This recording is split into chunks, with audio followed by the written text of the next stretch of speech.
네, 지금부터 산업연구원과 한국직업능력연구원이 공동으로 주최하는 정책 포럼을 시작하겠습니다. 안녕하십니까. 저는 오늘 포럼의 사회를 맡은 한국직업능력연구원 홍보팀장 조선영입니다.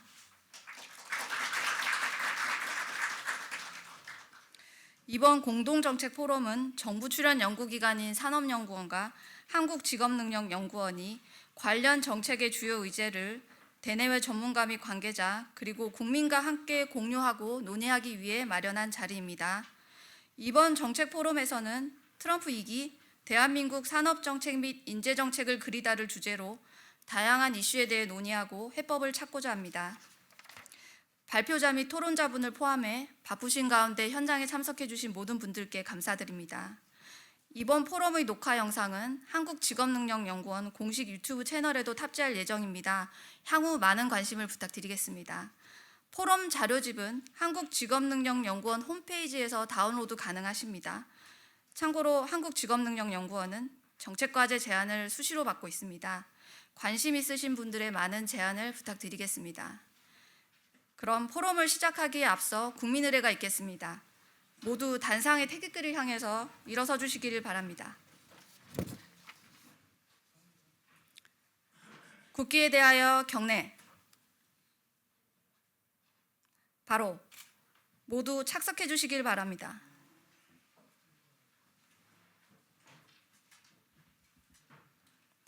감사합니다. 다음으로 한국직업능력연구원 고혜원 원장님의 개회 인사 말씀이 있겠습니다.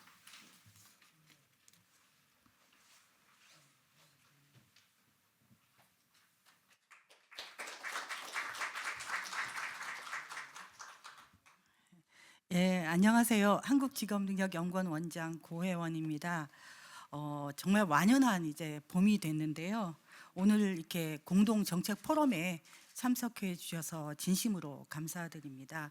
이번 포럼은 특히 우리 세종국책연구단지에서 같이 연구하고 있는 산업연구원과 같이 하게 돼서 정말 뜻깊게 생각합니다.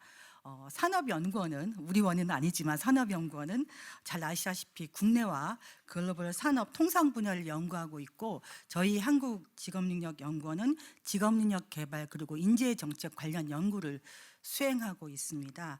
두 연구기관에서는 트럼프 2기를 맞아서 국내외 다양한 분야에 걸친 환경 변화를 분석하고 있습니다.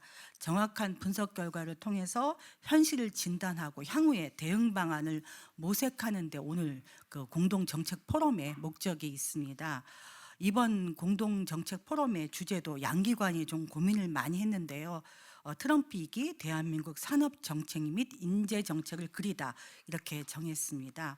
바쁘신 와중에도 참석해 주신 경제사회노동위원회 권기석 위원장님, 그리고 산업연구원 권남은 원장님, 그리고 축사를 보내주실 경제인문사회연구원 연구회 신동천 이사장님께 깊이 감사의 말씀을 드립니다. 또한 기조 강연을 해주실 이근 한국경제학회 회장님, 토론회 좌장을 맡아주실 이원덕 노사공 포럼 상임 대표님과 토론회에 참석해서 아주 소중한 의견을 제시해 주실 이명미 고용노동부 직업능력정책국장님, 강감찬 산업통상자원부 산업정책관님, 그리고 노용식 경제인문사회연구회 협동연구부장님, 최성호 경기대학교 교수님, 김태왕 명지대학교 교수님, 김영식 부산교육대학교 교수님, 전정호 단국대학교 교수님께도 감사의 말씀을 드립니다. 오늘 포럼에서 주제 발표가 총 4분의 박사님들께서 해주실 텐데요. 그분들께도 특별히 감사의 말씀을 드립니다. 이번 포럼은 제가 이제 개회 인사를 다 마치고 난 다음에는 이근 한국경제학회 회장님의 기조 강연을 시작으로 해서 두 연구기관의 4분의 연구자들이 그간 연구한 성과를 직접 발표를 하게 됩니다. 먼저 이근 경제학회 회장님께서 한국 자본주의 유형론과 적극적 노동시장 및 인력 정책을 주제로 기조 강연을 해주실 거고요. 이후에 산업연구원 양주영 박사 박사님의 첫 번째 발표에서는 트럼프 정부의 산업 통상 정책에 따른 국내 산업별 영향 수준과 대응 방안을 파악하실 수 있습니다. 두 번째, 역시 산업연구원의 기른선 박사님의 발표에서는 트럼프 정부의 관세 정책과 세계의 경제 전망, 그리고 국내 산업 구조와 인력 수요 전환에 대한 시사점을 확인하실 수 있습니다. 세 번째, 우리 한국직업능력연구원의 윤혜준 박사님의 발표에서는 트럼프 정부의 교육 정책과 그리고 AI가 직업 지형을 어떻게 바꾸고 있는지에 대한 시사점을 보실 수 있겠습니다. 네 번째, 역시 우리 원의 김철희 박사님의 발표에서는 트럼프 정부의 교육 및 노동시장 정책을 분석하고 그에 맞는 대응 전략을 제시하고 있는 것을 확인하실 수 있겠습니다.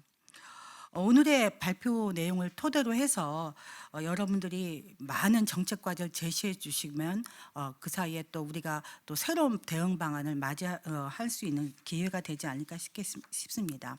앞으로도 우리 한국직업능력연구원은 국민의 평생 직업능력 개발과 국가 인적 자원 개발을 지원하는 연구기관으로서 소명을 다하기 위해서 더욱더 노력할 것입니다. 변함없는 관심과 여러분들의 응원을 부탁드립니다. 감사합니다.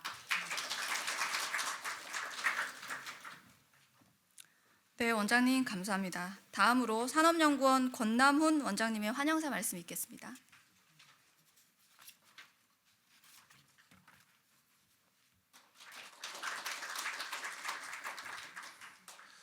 예, 안녕하십니까. 산업연구원 원장 권남훈입니다. 아까 그 고혜원 원장님이 이제 그 완연한 봄이라고 그러셨는데 봄을 넘어서 여름이 아닌가 이런 생각이 들 정도로 굉장히 그 따뜻한 날씨인데요. 사실 지난주까지만 해도 막 눈이 막 왕창 오면서 이게 이 봄인데 분명 봄인데 왜 이렇게 추울까 이런 생각을 했는데 요즘에 이제 국내적으로나 국외적으로나 굉장히 많은 변화와 어떤 그런 그 도전을 지금 맞고 있습니다. 그 와중에 날씨를 보더라도 정말 많은 변화가 있고 그런 어려움이 있는 그런 시기인 것 같습니다. 그렇지만 또 이제 그래도 그 봄이 오고 또 여름이 오고 이런 또 계절의 변화는 또 그대로 진행이 되니까요. 더 좋은 날들이 계속 올 거라고 지금 생각이 듭니다. 오늘 그 직업능력연구원과 저희 산업연구원이 공동 개최하는 트럼프 2기 행정부 출범에 따른 대한민국 산업 정책 및 인재 정책을 그리다 포럼에 참석해 주신 여러분들 진심으로 환영합니다. 특히 바쁘신 일정에도 불구하고 본 포럼에 귀한 시간을 내어주신 권기섭 경제사회노동위원회 위원장님, 그리고 축사를 보내주실 신동천 경제인문사연구회 이사장님, 그리고 기조 강연을 해주실 이근 한국경제학회 회장님, 토론 자장을 맡아주신 이원덕 노사공 포럼 상임 대표님께 감사드립니다. 그리고 아까 이제 고혜원 원장님께서 발표와 토론으로를 해주실 여러분들을 쭉 소개를 드렸는데요. 제가 또 그거를 다시 반복하는 건 너무 길어질 것 같아서 그분들께도 깊은 감사를 드린다는 말씀으로 대신하겠습니다. 미국 트럼프 2기 행정부 출범 이후에 사실 아까도 말씀드렸지만 굉장히 큰 변화가 있습니다. 그리고 아침 저녁으로 이렇게 좀 희망적인 메시지가 왔다가 또 다시 굉장히 그 어려운 그런 그 상황을 예고하는 그런 메시지가 오기도 해서 저희가 어디를 그 초점을 맞춰야 될지 상당히 그 어려움이 있는 그런 시기가 계속되고 있는데요. 사실은 그런 글로벌 경제 질서의 변화가 급속도로 최근에 변화하고 있는 것 같지만 적어도 10여 년 또는 그 이상의 그런 어떤 큰 흐름을 가지고 변화하고 있다고 생각을 합니다. 그러니까 지금은 통상 압력 등의 현안에 모든 관심이 집중이 되고 있지만 사실은 더 그 근저에는 글로벌 경제 질서의 변화에 따라서 우리의 산업, 우리의 경제, 그리고 우리의 인재 양성, 그리고 인력 활용 이런 것들이 어떻게 변화할 것인가라는 것에 대한 적지 않은 숙제를 주고 있다고 생각을 합니다. 따라서 이러한 변화가 우리나라에게 어떠한 영향을 미칠지를 살펴보고 대응 방향을 모색하는 이런 자리가 매우 소중하다 이렇게 생각을 합니다. 여기에 디지털과 AI 전환, 그리고 탄소 중립 및 그린 전환과 같이 산업 대전환이 이루어지고 있고요. 그리고 인구 감소 고령화에 따른 경제 산업 환경의 변화도 도도히 흘러가고 있는 그런 변화입니다. 그래서 이에 맞춰서 저희가 산업을 연구하고, 저는 이제 산업을 연구하는 산업연구원에서 이제 왔지만 사실은 인재 양성과 인력 활용을 또 연구를 하는 이런 그 직업능력 연구원과 같이 연구를 하고 이런 발표를 하는 자리가 매우 소중하다고 생각을 합니다. 오늘 공동 포럼은 사실은 고혜원 원장님을 비롯한 이제 직업능력연구원 분들이 먼저 제안을 해서 기획이 되었습니다. 그래서 저희로서는 매우 감사드리는 그런 마음이고요. 얼핏 생각하면 연구 분야가 다소 상이해 보이는 그런 면도 있지만 바로 이렇기 때문에 두 기관의 전문성을 이렇게 융합을 하고 서로 활용하는 과정에서 서로도 많이 배우기도 하고 창의적인 그런 새로운 아이디어도 많이 나올 거라고 생각을 합니다. 향후에도 이런 연구기관 간의 협력을 통해서 공통의 관심사를 발굴하고 논의하는 기회를 만드는 그런 일을 저희도 열심히 하고 그런 기회가 더 많아지기 바라고 있습니다. 아무쪼록 오늘 포럼이 대한민국의 산업 및 인력 정책을 어떻게 발전시키기를 모색하는 유익하고 건설적인 토론의 장이 되기를 바랍니다. 오늘 발표되고 논의되는 다양한 의견과 제안들이 대한민국의 앞날을 그리고 산업 정책 및 인재 정책의 발전에 크게 기여할 수 있기를 기대합니다. 다시 한번 귀중한 시간을 내서 오늘 이 자리에 참석해 주신 모든 분께 감사드리고요. 오늘 행사 준비를 위해 많은 수고를 해주신 직업능력연구원의 관계자분들과 산업연구원의 여러분께도 감사의 인사를 전하면서 환영사를 마치도록 하겠습니다. 감사합니다. 네, 원장님 감사합니다. 다음으로 경제사회노동위원회 권기섭 위원장님의 축사 말씀이 있겠습니다.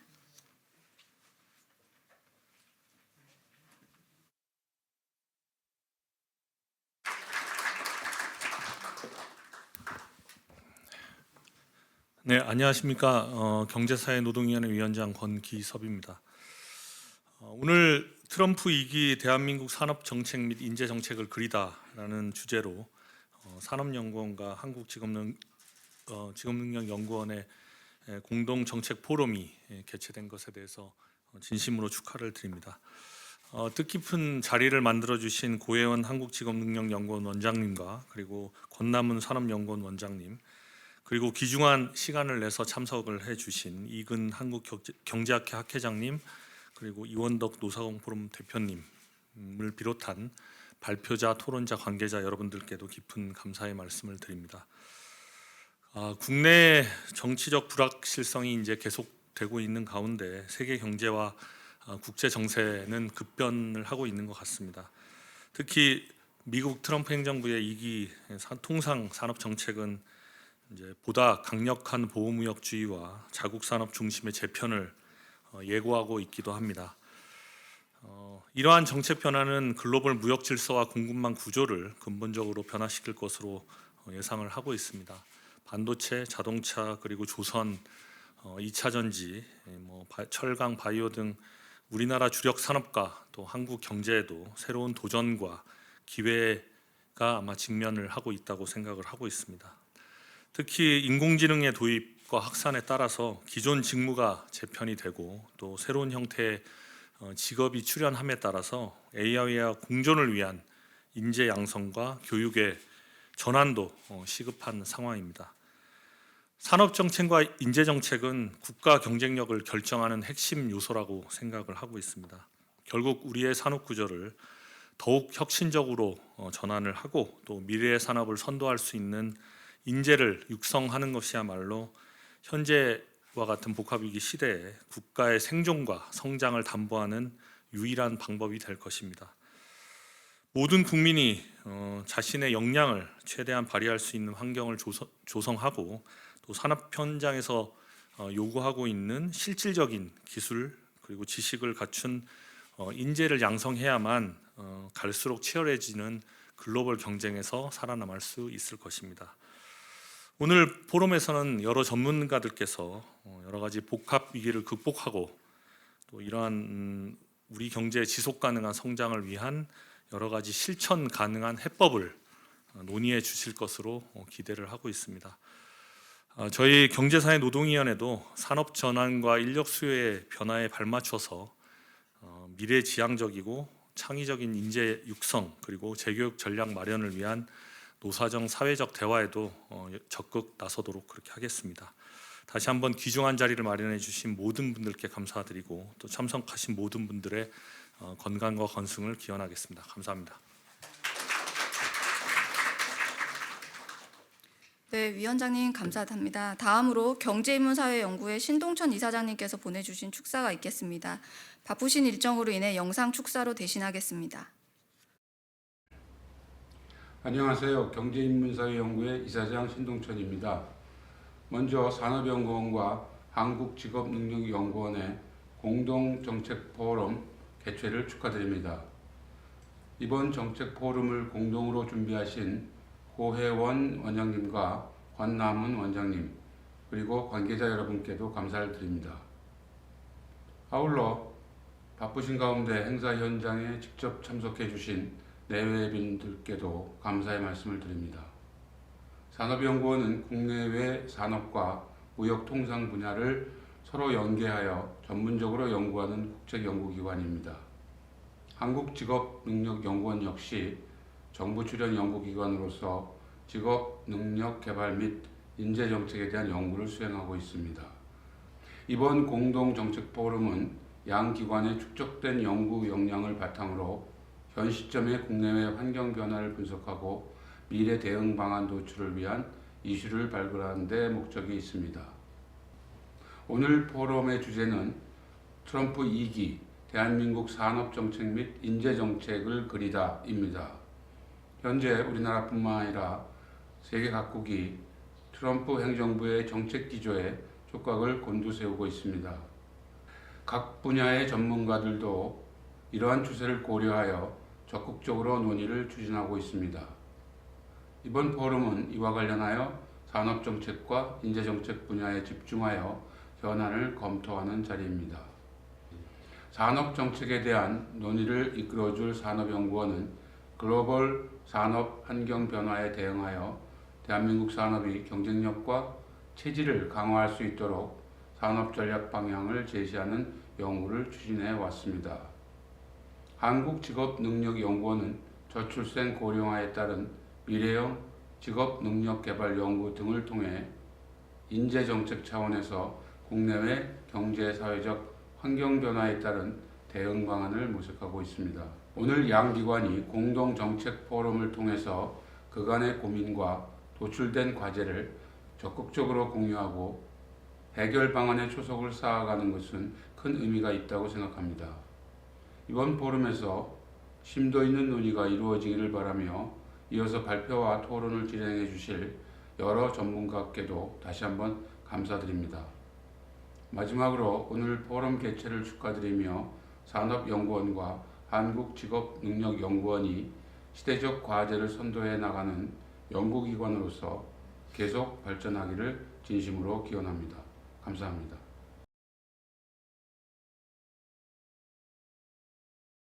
네, 이사장님 감사합니다. 기조 강연에 앞서 기념 촬영을 먼저 진행하도록 하겠습니다.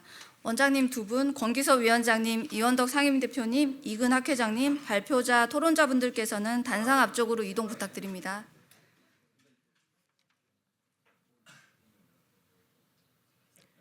네, 본격적인 주제 발표에 앞서 기조 강연을 시작하도록 하겠습니다.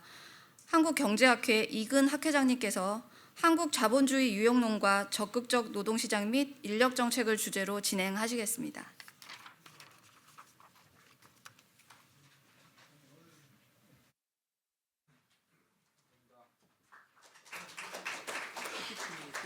네. 보시면 여기 앞으로 가는 거고요. 네. 이게 뒤로 가는 거고 레이저 포인트가 여기 준비되어 있어요. 반갑습니다. 오늘 이렇게 귀중한 심포지움 정책 토론에 기조 강연을 맡게 돼서 크게 영광으로 생각합니다.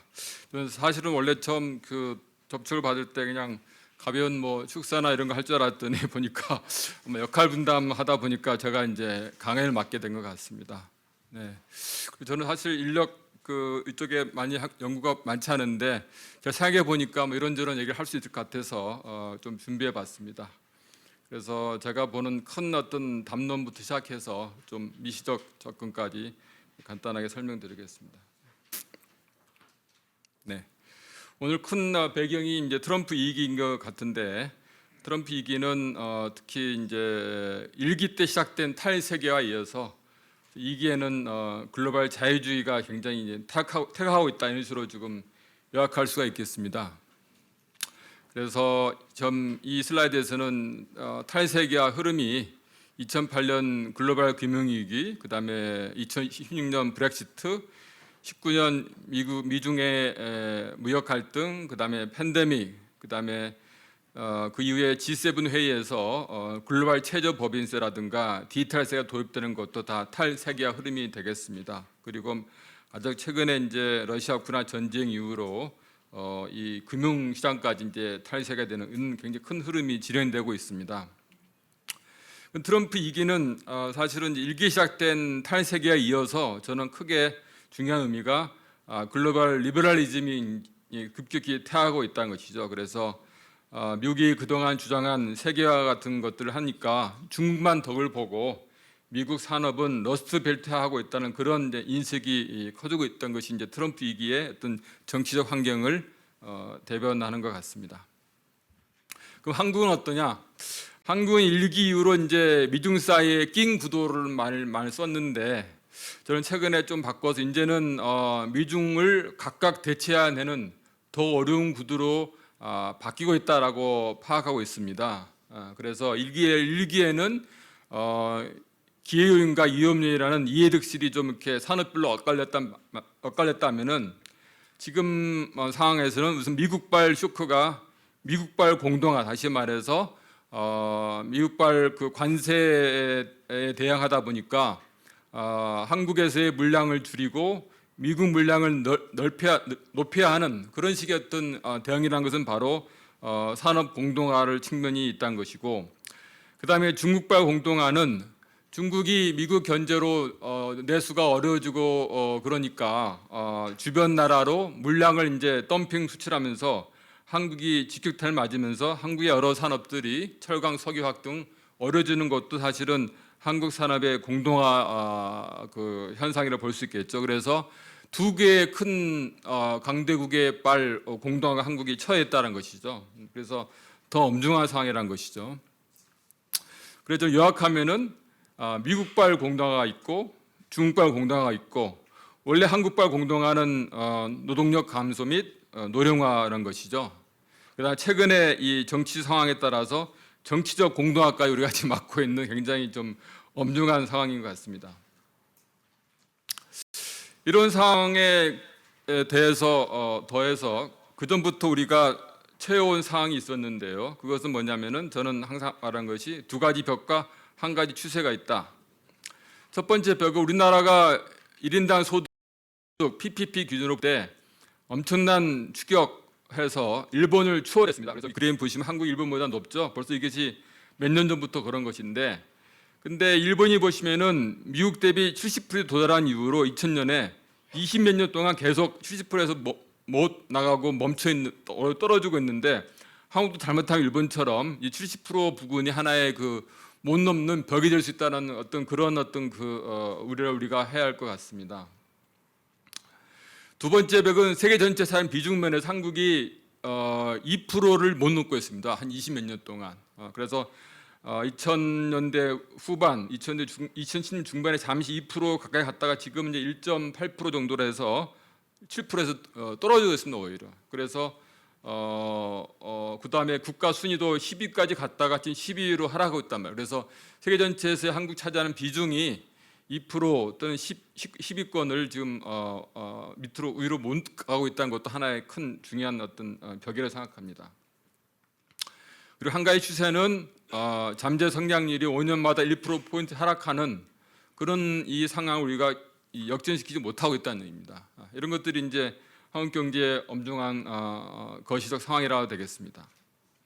좀 더 제도를 살펴보면은 한국 자본주의가 현재 지금 정체가 뭐냐라는 근본적 질문인데, 우리는 과거 동아시아 자본주의, 다시 말해서 성장도 높고 분배도 좋은 동아시아 기적 가장 좋은 자본주의를 겪었는데, 지금 이것이 급격히 지금 바뀌고 있다는 것이죠. 그래서 성장도 정체되고 분배도 악화되는 영미식 자본주의 형태적인 양상이 나타나고 있다는 것이 제가 생각하는 요새 그 걱정거리입니다, 사실은. 그런 면에서 한국 자본주의 몇 가지 제도를 좀 살펴보겠습니다.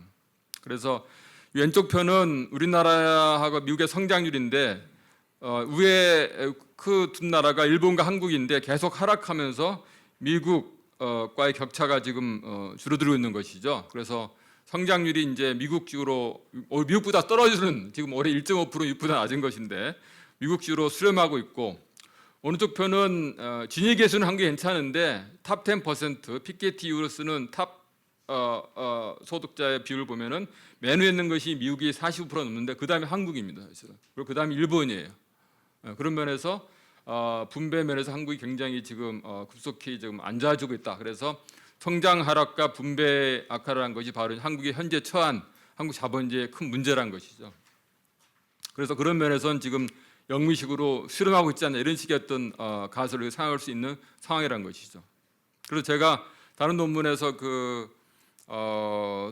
여기 성장률과 그다음에 고용률, 그다음에 탑 10%의 세 변수를 가지고 OECD 국가를 가지고 어떤 나라가 어떤 그룹으로 같은 유형을 묶이고 갈라지는가를 클러스터 분석을 돌린 결과인데, 맨 오른쪽에 보면 이게 동아시 자본주의로 거기에 한국, 대만이 있는데, 그 자본주의가 바로 이제 고성장 좋은 분배 자본주의인데, 이 표가 2000년대 가면은 이게 공백이 되면서 이 그룹이 아무도 소득이 없고 어디 갔냐, 한국과 일본이 저쪽 오른쪽에서 두 번째 박스인 영미식 자본주의랑 같은 그룹이라고 나옵니다. 성장률과 고용률과 분배 면에서.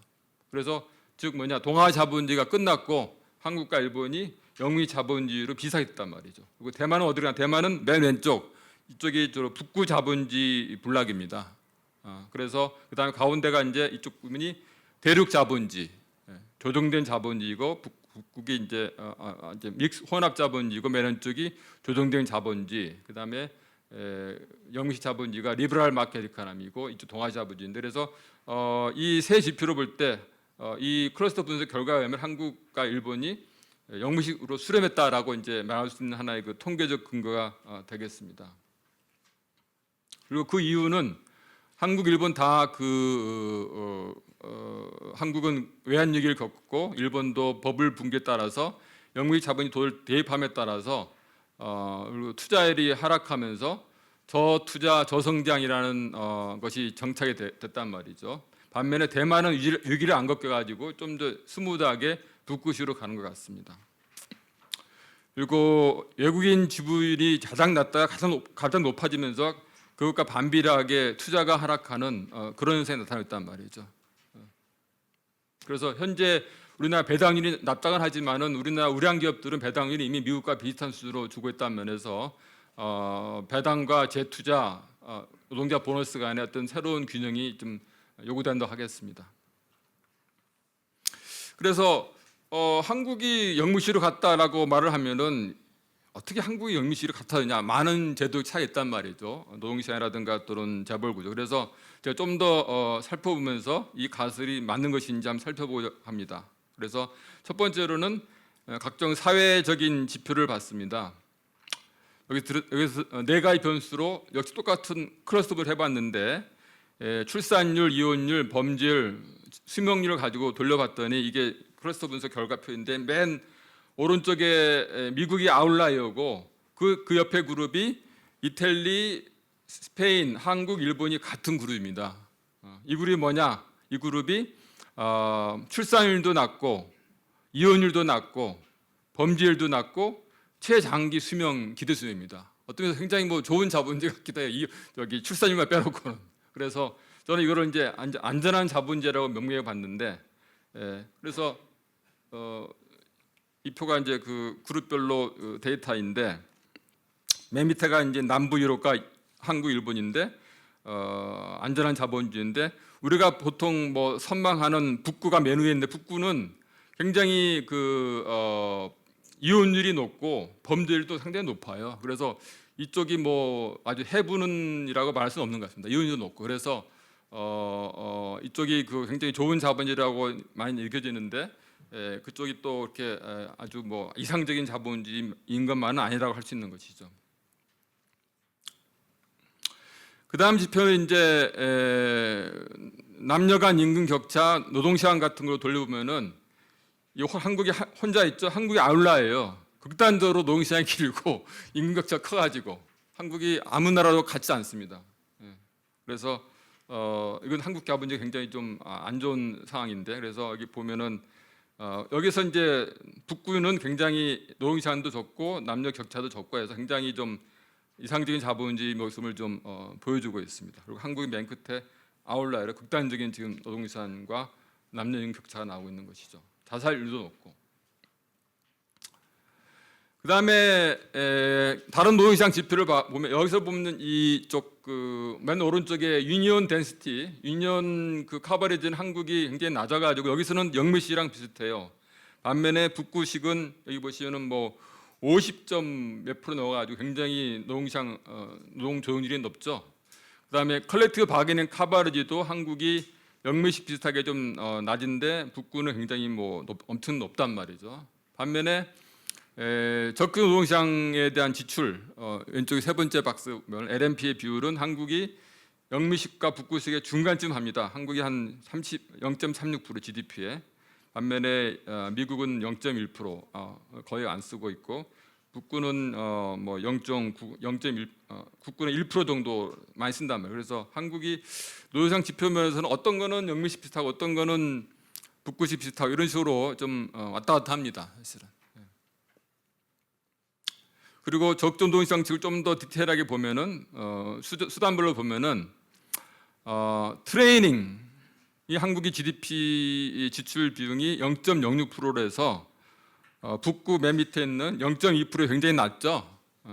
그래서 한국이 적정 노동시장 정책 굉장히 중요한 정책인 노동시장 그 직업 훈련에 굉장히 돈을 많이 쓰고 있지 않습니다.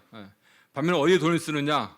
60번 직접적 일자리 창출, 정부 돈으로 인위적으로 일자리를 만드는 거에 한국 0.15, 북구에 비해서 굉장히 많이 쓰고 있는 것이죠. 미국은 거의 안 씁니다. 이런데 트레이도 안 쓰고, 그러니까 미국은 전형적으로 적정 노동시장 정책 안 하고 있다는 얘기죠. 그다음에 스타트업, 창업에 대한 인센티브 한국이 굉장히 높은 편입니다. 0.04%, 북구는 0.02%, 미국은 전혀 쓰지 않죠. 그래서 여기서 아주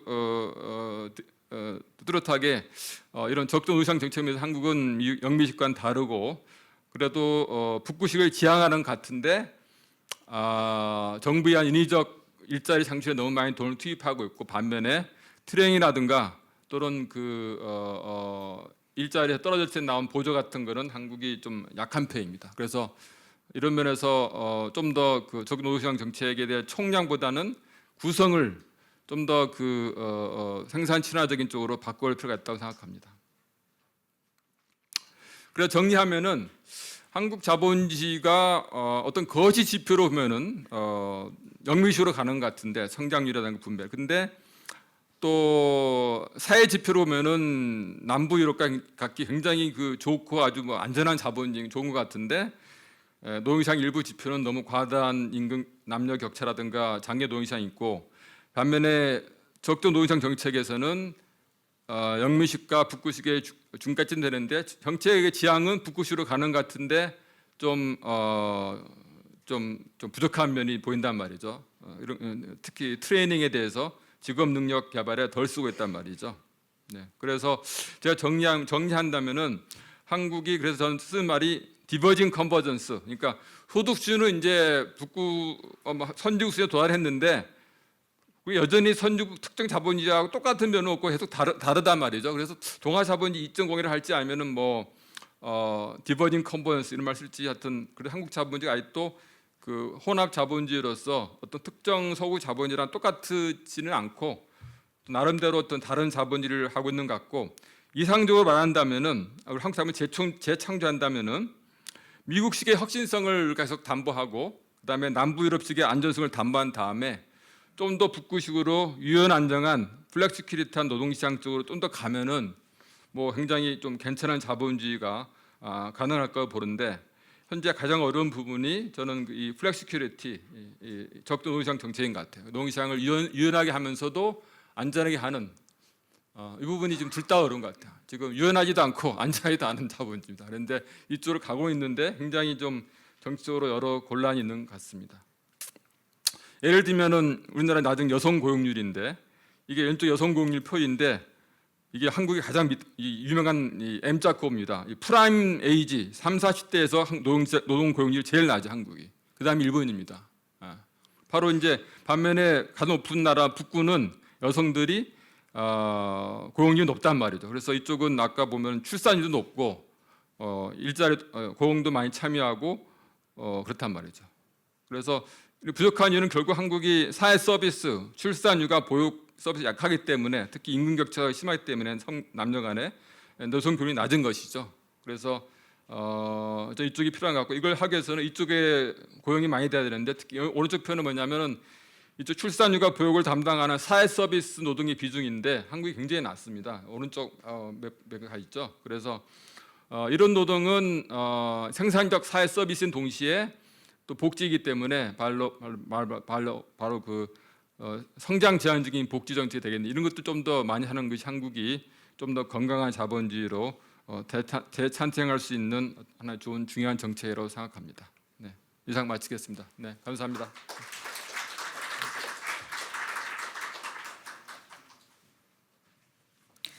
네, 학 회장님 감사드립니다. 트럼프 시대를 맞아 미국, 중국과의 관계 구도를 예측하고 한국 경제의 재도약을 위한 여러 과제들을 제시해 주셨습니다. 그럼 지금부터 본격적인 주제 발표를 시작하도록 하겠습니다. 첫 번째로 산업연구원 양주영 경제안보통상전략연구실장님께서 트럼프 2기 통상산업정책이 한국 산업에 미치는 영향과 대응 전략을 주제로 발표하시겠습니다. 안녕하세요. 산업연구원 양주영입니다.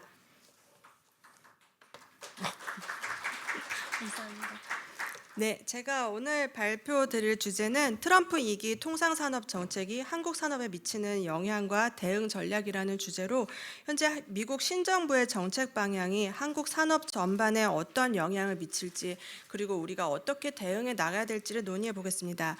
최근 글로벌 통상 환경은 보호무역주의 강화, 지정학적 리스크 증가 그리고 공급망 재편이라는 커다란 흐름 속에 빠르게 변화하고 있습니다.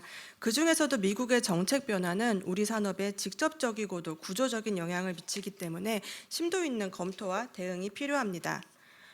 먼저 미국의 전반적인 산업통상정책 방향을 살펴보겠습니다. 핵심은 크게 세 가지입니다. 관세 부과를 통한 보호무역주의 강화, 미국 우선주의에 기반한 제조업 부활 산업정책 추진, 중국을 겨냥한 대중견제와 공급망 디커플링 전략 강화입니다. 이러한 기조는 트럼프 1기부터 강조해왔던 아메리카 퍼스트 원칙을 더욱 구체화한 것이며 특히 이번에는 제조업을 중심으로 보다 체계적이고 구조적인 재편 시도가 이루어지고 있다는 점에서 특징적입니다. 먼저 관세 부과 일지를 한번 보겠습니다. 트럼프 신정부는 관세라는 수단을 통해서 자국 산업 보호와 협상력 강화라는 목적을 동시에 달성하기 위한 전략을 추진하고 있습니다. 이미 취임 전부터 10에서 20% 보편 관세와 중국산 제품에 대한 최대 60%의 추가 관세 붕화 공약을 내세웠고 실제로 취임 직후부터 행정명령을 통해 이를 단계적으로 실행에 옮기고 있습니다. 구체적으로는 캐나다와 멕시코에 25%, 중국에 대해서는 10%에서 또 인상된 20%로 인상된 추가 관세가 부과된 바 있습니다.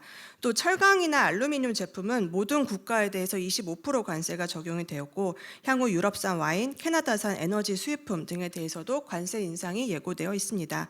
이것은 단순히 관세 인상에 그치는 것이 아니라 향후 무역협정 재협상과 미국 우선주의 산업정책을 뒷받침하는 협상 카드로 적극 활용될 것으로 보입니다. 다음으로 미국은 자국 제조업 부활을 핵심 산업 정책으로 내세우고 있습니다. 자동차, 철강, 화학, 방산과 같은 전통 제조업 분야의 세액공제, 관세, 보조금, 쿼터 이런 걸 적극 활용해서 생산 기반을 자국 내로 유턴시키고 있습니다. 반면 친환경 정책은 후퇴하고 있고요. 반면 또 AI나 우주, 반도체, 첨단 소재 같은 신기술 산업은 규제 완화와 지원을 통해서 미국의 첨단 산업 경쟁력을 집중 강화하려는 전략을 구사 중입니다. 또 주목할 부분은 중국 경제 전략입니다. 미국은 중국을 자국 공급망에서 철저히 배제하는 디커플링 전략을 추진하고 있고요. 대중국 수입 관세 인상은 물론 인공지능, 반도체, 양자 컴퓨팅 같은 첨단 기술의 대중 수출 제한을 강화하고 USTR을 통해서 중국의 비합리적 무역 관행에 대한 조사를 지속적으로 확대할 예정입니다. 이런 신정부의 정책 방침은 그 트럼프 취임 직후에 발표된 아메리카 퍼스트 트레이드 폴리시에 잘 나타나고 있습니다. 트럼프 행정부가 취임 직후 1월 20일 발표한 요 행정명령의 주요 목적은 크게 이제 세 가지로 정리를 할 수가 있습니다. 먼저 기존 무역 협정에 대한 검토 및 개정. 현재 미국이 체결한 FTA, WTO, 정보조달 협정 같은 모든 양자, 다자 무역 협정을 재검토해서 미국이 불리하거나 상효성 또는 호혜성이 부족한 조항에 대해서는 재협상 또는 탈퇴 가능성을 검토를 하겠다는 것입니다. 또 두 번째는 무역 적자와 불공정 무역 관행 시정 목표인데요. 미국은 이제 만성적인 무역 적자, 특히 중국, 한국, 독일, 일본과 같은 특정 국가의 상품 무역 수지 적자를 국가 안보 및 경제 안보 리스크로 규정하고 있습니다. 이에 따라 반덤핑 상계 관세 보존금, 환율 조작 여부, 원산지 규정 악용 여부 등 불공정 무역 행위에 대해 대대적으로 조사하겠다는 방침입니다. 또 미국 제조업과 노동자 보호를 위해서 정부 조달, 관세, 세제 강화를 추진하고 있습니다. 이러한 아메리카 퍼스트 트레이드 폴리시는 단순히 중국 견제에만 국한되지 않습니다. FTA를 체결한 모든 주요 파트너 국가, 즉 한국 역시 예외가 아니고요. 이에 따라서 한미 FTA 재검토 가능성이 있습니다. 특히 자동차, 철강, 석유화학, 배터리 같은 주요 산업에 대해서 미국의 무역 수지 적자, 보조금 정책, 원산지 기준, 비관세 장벽 문제가 집중적으로 문제 삼아질 가능성이 있습니다. 정리를 하면 미국 우선주의 통상 정책은 단순히 보호 무역주의 관세 정책에 머무르지 않고 FTA 재협상, 비관세 장벽, 정부 조달, 환율, 수출 통제 거의 모든 분야에 걸쳐 미국이 우위에 설 수 있도록 전방위적 규제 강화와 협정 재조정을 시도하고 있다는 점에서 한국 기업과 정부의 통상 역량이 종합적으로 요구되는 상황이라고 할 수 있겠습니다. 이제 미국 신정부의 정책의 산업별 영향을 검토해 보겠습니다. 일단 반도체 산업은 대중국 수출 제한과 중국 EMS 기업 제재로 단기적으로는 한국 기업의 점유율 확대 가능성이 있습니다. 그러나 장기적으로는 미국 내 투자 확대 압력과 미국 기업 중심 세액 공제 정책으로 국내 기업의 경쟁력이 악화될 우려가 있고요. 자동차 산업은 내연기관차 규제 완화와 중국, 멕시코산 부품 관세 인사 가능성에 대한 우려가 있습니다. 또 이제 철강 분야 역시 지난달 2월 10일에 무역확장법 제232조에 따라서 철강과 알루미늄 파생 상품에 대해서 25% 추가 관세가 발표됨에 따라 경쟁력이 악화될 수 있는 상황입니다. 반면 조선업에서는 미국의 군사력 강화 정책과 연계한 조치들이 있고요. 쉽수 법안 발의를 통해서 전략 상선당 확대, 미 해군 해상 전력 강화, 우방 국가의 조선협력 확대를 통해서 우리의 기회가 될 수 있는 측면이 일부 있습니다. 그래서 이런 정성적 분석에 이어서 트럼프 신정부의 통상 산업 정책이 한국 주요 산업에 미치는 리스크 수준을 정량적 지표를 통해 분석을 해보았습니다.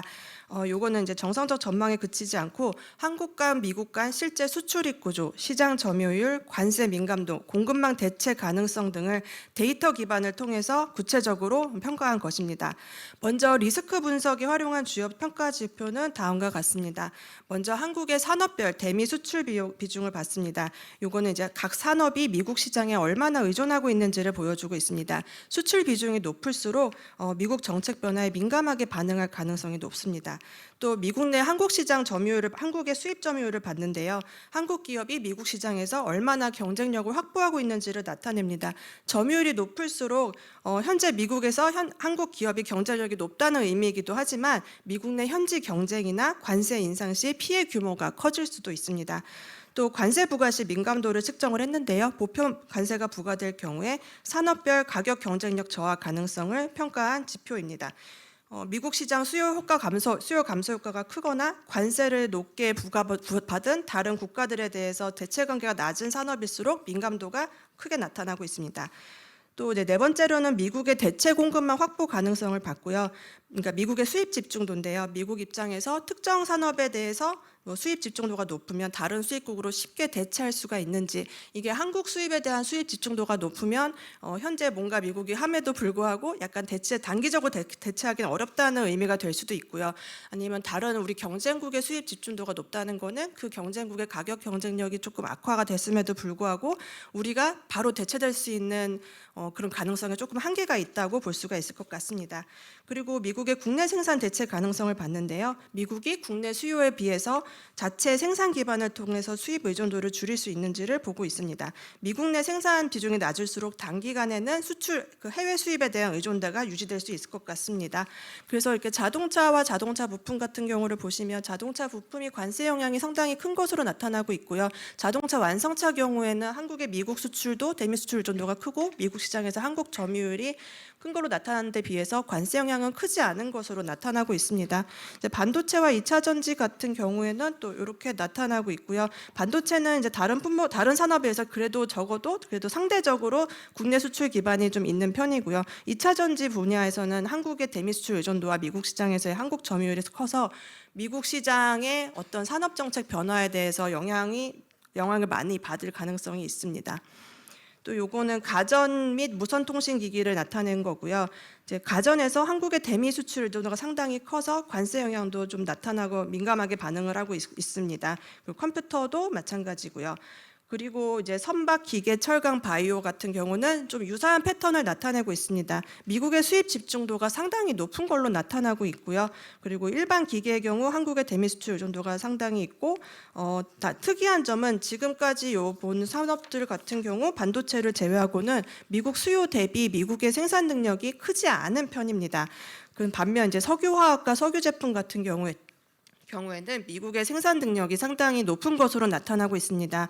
그럼에도 불구하고 한국 산업의 미국 시장에서의 점유율이 상당히 높은데요. 그래서 요거는 이제 합성 수지에서 이제 미국이 석유화학 기초 원료 생산은 많지만 특정 고부가 가치 합성 수지는 한국산 의존도가 높고 특히 이제 고기능성 플라스틱 수요 증가로 한국산 수입이 지속적으로 증가하고 있는 것 나타나고 있습니다. 이제 한국이 이제 미국에서 꽤 수출하고 있는데 그럼에도 불구하고 한국의 주요 수출 시장은 이제 중국이기 때문에 요 그림은 이렇게 나타나고 있습니다. 그래서 이렇게 5가지 지표를 종합적으로 고려했을 때 일단 대미 수출 의존도가 높은 산업은 가전, 자동차, 배터리, 자동차 부품, 컴퓨터, 일반 기계 순으로 나타나고 대미 이렇게 나타나고 또 미국 시장 내 점유율 높은 산업은 배터리, 석유화학, 자동차, 디스플레이, 반도체 순으로 나타나고 있습니다. 관세 민감도가 높은 산업은 지금 고위험군은 자동차 부품과 컴퓨터 이렇게 가전 이렇게 나타나고 있고요. 또 미국의 수입 집중도가 높아서 이제 단기간에 조금 대체가 어려울 수도 있는 품목은 철강 제품, 바이오에스, 일반 기계로 나타나고 있습니다. 여기에서 약간 미국의 중국 집중도가 높은 걸로 나타납니다. 그리고 마지막으로 미국 자체 생산 대체 가능성은 이제 대부분의 산업에서 미국의 생산 비중이 좀 낮은 걸로 나타나고 있고요. 그래서 우리가 좀 경쟁력 있는 자동차 부품이나 선박, 일반 기계, 철강 이런 부분은 단기간 내 미국 자급이 어려울 것으로 이제 평가가 되고 있습니다. 그래서 여기에 따라서 이제 한국의 대응 방안을 살펴보겠습니다. 일단 이제까지 살펴본 미국 신정부의 통상 정책은 정책 방향이 매우 명확합니다. 그래서 특히 주목해야 할 부분은 관세를 협상의 카드로 활용하고 있다는 점이고요. 일단 한국 산업의 경우 단기적으로는 피해가 불가피할 것 같습니다. 한국은 대미 대중 수출 의존도가 높고 멕시코, 캐나다를 생산 기지로 적극 활용해 왔기 때문에 관세 인상이나 이런 반덤피 조치 강화, 어떤 쿼터 도입 등으로 가격 경쟁력이 약화되고 미국 내 생산 거점이 없는 기업은 더 큰 불이익을 받을 수도 있을 것 같습니다. 하지만 중장기적으로는 오히려 기회로 작용할 여지가 있습니다. 앞에서 보셨다시피 지금 미국이 자국화 내재화를 하고 싶은데 아직까지 생산 기반이 많지 않은 산업들이 있기 때문에 한국 기업이 미국 제조 생태계와 어떤 보완적인 관계를 구축하고 미국과의 공급망에서 협력적 파트너로 자리매김을 할 수 있다면 경쟁자가 아니라 이제 보완적 존재로 미국 산업과의 연계를 더욱 강화할 수 있을 것 같습니다. 특히 반도체나 배터리, 조선, 방산, 첨단 소재 분야에서의 역할을 확대할 필요가 있을 것 같습니다. 업종별 구체적 조치는 자료를 보시면 될 것 같고요. 그리고 이제 전반적으로 미국의 자국 우선주의가 강화되는 상황에서도 미국이 이렇게 현지 생산 공백을 겪고 있는 분야에서 한국의 수출과 투자 확대 여지가 충분할 것 같습니다. 그래서 이제 정부 차원에서는 어디가 가장 단기적으로 투자 확대가 필요한지를 좀 살펴봐야 될 것 같고요. 그래서 이제 대미 투자 리스크를 좀 완화를 해주고 기업들이 안정적으로 투자를 확대할 수 있는 방안을 모색을 해야 될 것 같습니다. 그리고 미국 내 생산 능력이 부족한 첨단 기술과 핵심 부품을 중심으로 수출 품목을 다변화하고 고도화하는 전략도 함께 추진할 수 있을 것 같습니다. 그러니까 중장기적으로는 중장기 전략의 핵심은 미국 제조 생태계 내에서 한국이 전략적 밸류체인 파트너로서 주도권을 확보하는 것입니다. 일단 첫 번째로는 그래서 미국 제조 공정의 공백 영역을 정확히 파악하는 것이 필요하고요. 미국은 이제 핵심 소재나 부품 공정 분야에서 여전히 자국 내 생산 인프라가 취약한 부분이 있습니다. 특히 이제 첨단 소재나 반도체 후공정, 배터리 원소재, 특수 부품 분야에서 기술력과 생산 효율이 떨어지는 미국의 이제 기술력과 생산 효율이 좀 다소 떨어지는 분야를 선별을 해서 이제 한국이 여기서 단순히 수출하는 구조를 넘어서 미국 현지에서 합작 생산 플랫폼을 구축하는 것이 필요할 것 같습니다. 그래서 이제 미국의 보호무역 정책, 이제 바이 아메리칸 정책을 충족을 시키면서도 한국 기술과 자본이 결합된 협력 모델을 추진을 해서 미국 내 현지화 요건을 충족을 하면서도 한미 연계 공급망에서 주도권을 가져올 수 있도록 전략적 투자와 협력 플랫폼을 적극 추진하는 것이 이제 중장기 대응의 핵심이 되겠습니다. 좀 시간 관계상. 일단 요런 이제 중장기 전략을 추진하게 되면은 한국 산업 구조의 변화가 예상이 되고 있는데요. 일단 제조업의 해외 이전 가속화에 따른 국내 공급망 공백이 좀 우려가 되고요. 또 중소기업과 협력 업체 간의 양극화가 심화될 것으로 우려되고 있습니다. 이제 대기업과 글로벌 경쟁력을 갖춘 일부 중견 중소기업은 해외 동반 진출이 가능하지만 자금력과 진출 역량이 부족한 다수의 중소기업은 국내 수요 감소와 경쟁 심화에 직면할 수 있고요. 그다음에 고부가가치 분야로 산업 전환이 압박 발생함에 따라서 욜로 이제 이전하는 것에 대한 지원 정책이 필요할 것 같습니다. 이런 고부가가치 산업 구조로 전환하기 위해서는 숙련 제조 인력의 직무 전환, 첨단 산업 인력 양성, 해외 인재 유치 정책이 반드시 병행이 되어야 되고요. 이제 결국 한국 산업의 지속 가능한 성장을 위해서는 산업 구조의 고부가가치와 전략 산업 중심의 전환, 그리고 이를 뒷받침할 인재 확보가 필수적입니다. 이 인재 확보에 대해서는 이 다음 세션에서 계속 진행하면 좋을 것 같습니다. 경청해 주셔서 감사합니다.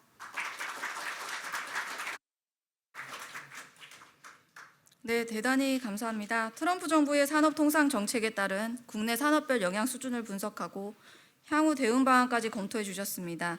이어서 산업연구원 인구감소 고령화 대응 연구실 기른선 연구위원님께서 발표하시겠습니다. 주제는 트럼프 정부로 인한 산업구조 변화와 인력 수요 전환 쟁점입니다.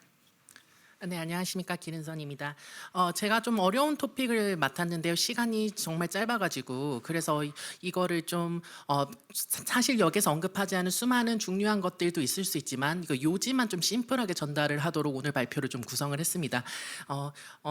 트럼프는 도대체 왜 이런 행보를 보일까요? 라는 질문을 하면 언론들은 그 트럼프 개인의 성격적 특징에 너무 집중하시는 것 같아요. 근데 사실 트럼프가 제각각 보이는 것 같은 이런 파격적인 행보들은 좀 서로가 서로에게 좀 연관이 되어 있거든요. 그래서 좀 종합적인 관점으로 트럼프 정부가 도대체 뭘 지향을 해가고 있는가. 특히나 이제 미국 사회는 엘리트 사회고 뭐 노벨 경제학상만 해도 수십 명에다가 경제 현인으로 치면 수백 명의 사람들을 보유하고 있는 곳입니다. 도대체 그 다수의 엘리트들이 왜 암묵적으로 침묵하면서 트럼프가 이런 파격적인 행보를 나가는 것을 은근하게 지지를 하고 있는가, 그 부분에 대해서 좀 이해를 하려고 하면 저희는 이제 그 트럼프나 아니면 머스크의 그 좀 돌발적인 언행 이런 것에서 좀 약간 관심을 좀 떼서 좀 총체적으로 지금 무슨 판이 벌어지고 있는가 이런 것에 대해서 좀 고민을 좀 해봐야 되는 시점이라고 생각을 합니다. 네. 우선 관세 정책뿐만 아니라 수많은 정책 중에서 지금 사실 숨어있는 거시경제의 본질이 있습니다. 지금 사실은 고물가, 고금리, 고환율 이 상황이 사실은 문제의 본질이거고요. 이거를 건드리려고 하는 것이 트럼프가 보이는 각종 이제 행보들과 좀 연결이 되어 있는 것입니다.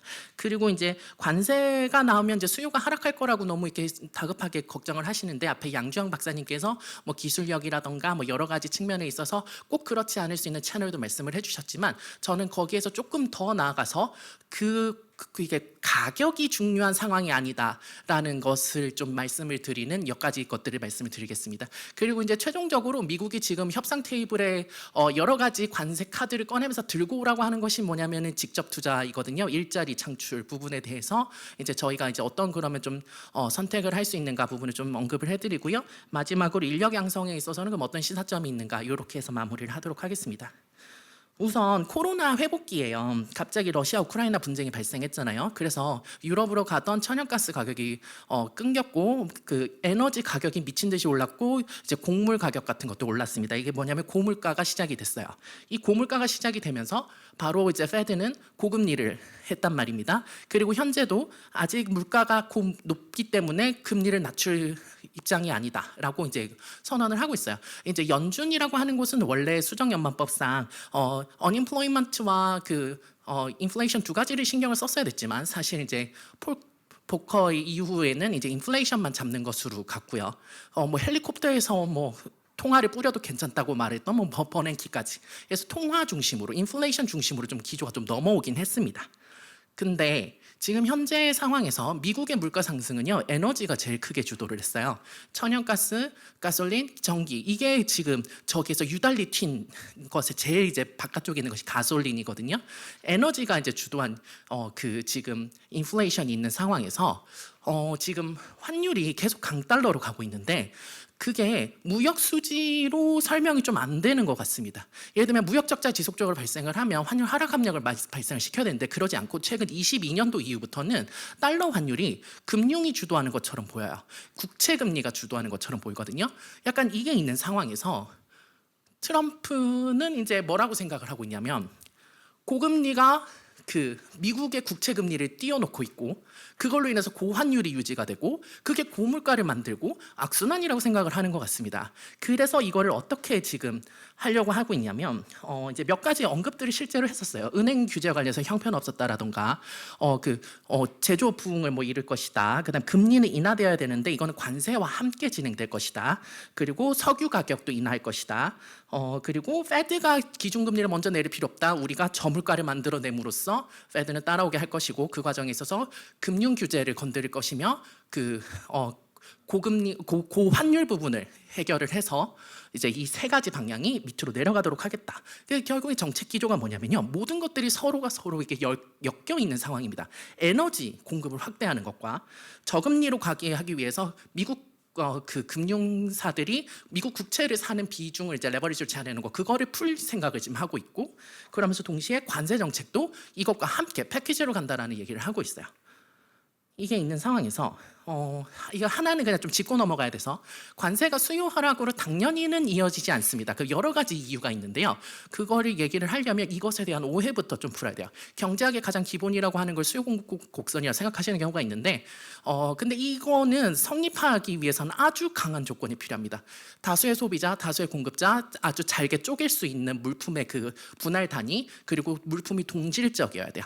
이 네 가지를 다 충족하는 것이 제가 봤을 때 생수 정도거든요. 하지만 생수마저도 피지랑 에비앙은 3배, 4배, 5배 정도의 가격으로 팔리고 있습니다. 또 다른 상품으로 요거트가 있는데요. 그 넬슨의 바코드 데이터를 보면은 요거트 제품이 가장 프로덕트 디퍼런시에이션을 많이 한 제품입니다. 무슨 말이냐면 사실은 상당히 많은 시장들은 이 네 가지 조건들 중에서 무언가는 만족하지 않아요.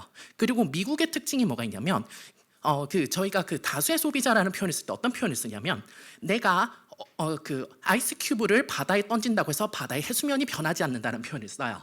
그 정도로 내가 물건을 살지 말지 결정하는 것은 시장에 영향을 주지 않을 정도로 다수가 필요하다는 말입니다. 근데 빙하가 녹으면 해수면이 올라가잖아요. 미국의 소비자들은 빙하라는 겁니다. 그렇기 때문에 그들은 이런 단순히 가격으로 인해서 결정되지 않는 이런 상황이 있는 거고 지금 여러 가지 요소들이 있지만 그중에서 저는 지금 상황에서 제일 집중해서 봐야 되는 것이 번들링과 환율이라고 봐요. 번들링은 옛날에 저희가 뭐 한미 FTA 같은 거 할 때 소고기를 살 테니 자동차를 팔자 이런 정도로 품목간 번들링을 많이 하셨었어요. 하지만 지금 트럼프는 어떤 느낌이냐면요, 무역 얘기를 하는데 일자리 얘기를 하고요, 무역 얘기를 하는데 마약 얘기를 하고요, 갑자기 전쟁 얘기가 나오고요. 이런 것들이 경제의 범위를 벗어나는 모든 것들을 다 종합적으로 모아서 협상 테이블로 끌고 오는 그런 전략을 지금 쓰고 있는 것 같아요. 그러니까 무슨 얘기냐면 옛날에는 이제 무역 협상이거나 산업 전략 정도였던 수준이 이제 국가 협상 레벨로 올라가 버렸다라는 것이 이제 하나의 쟁점이고요.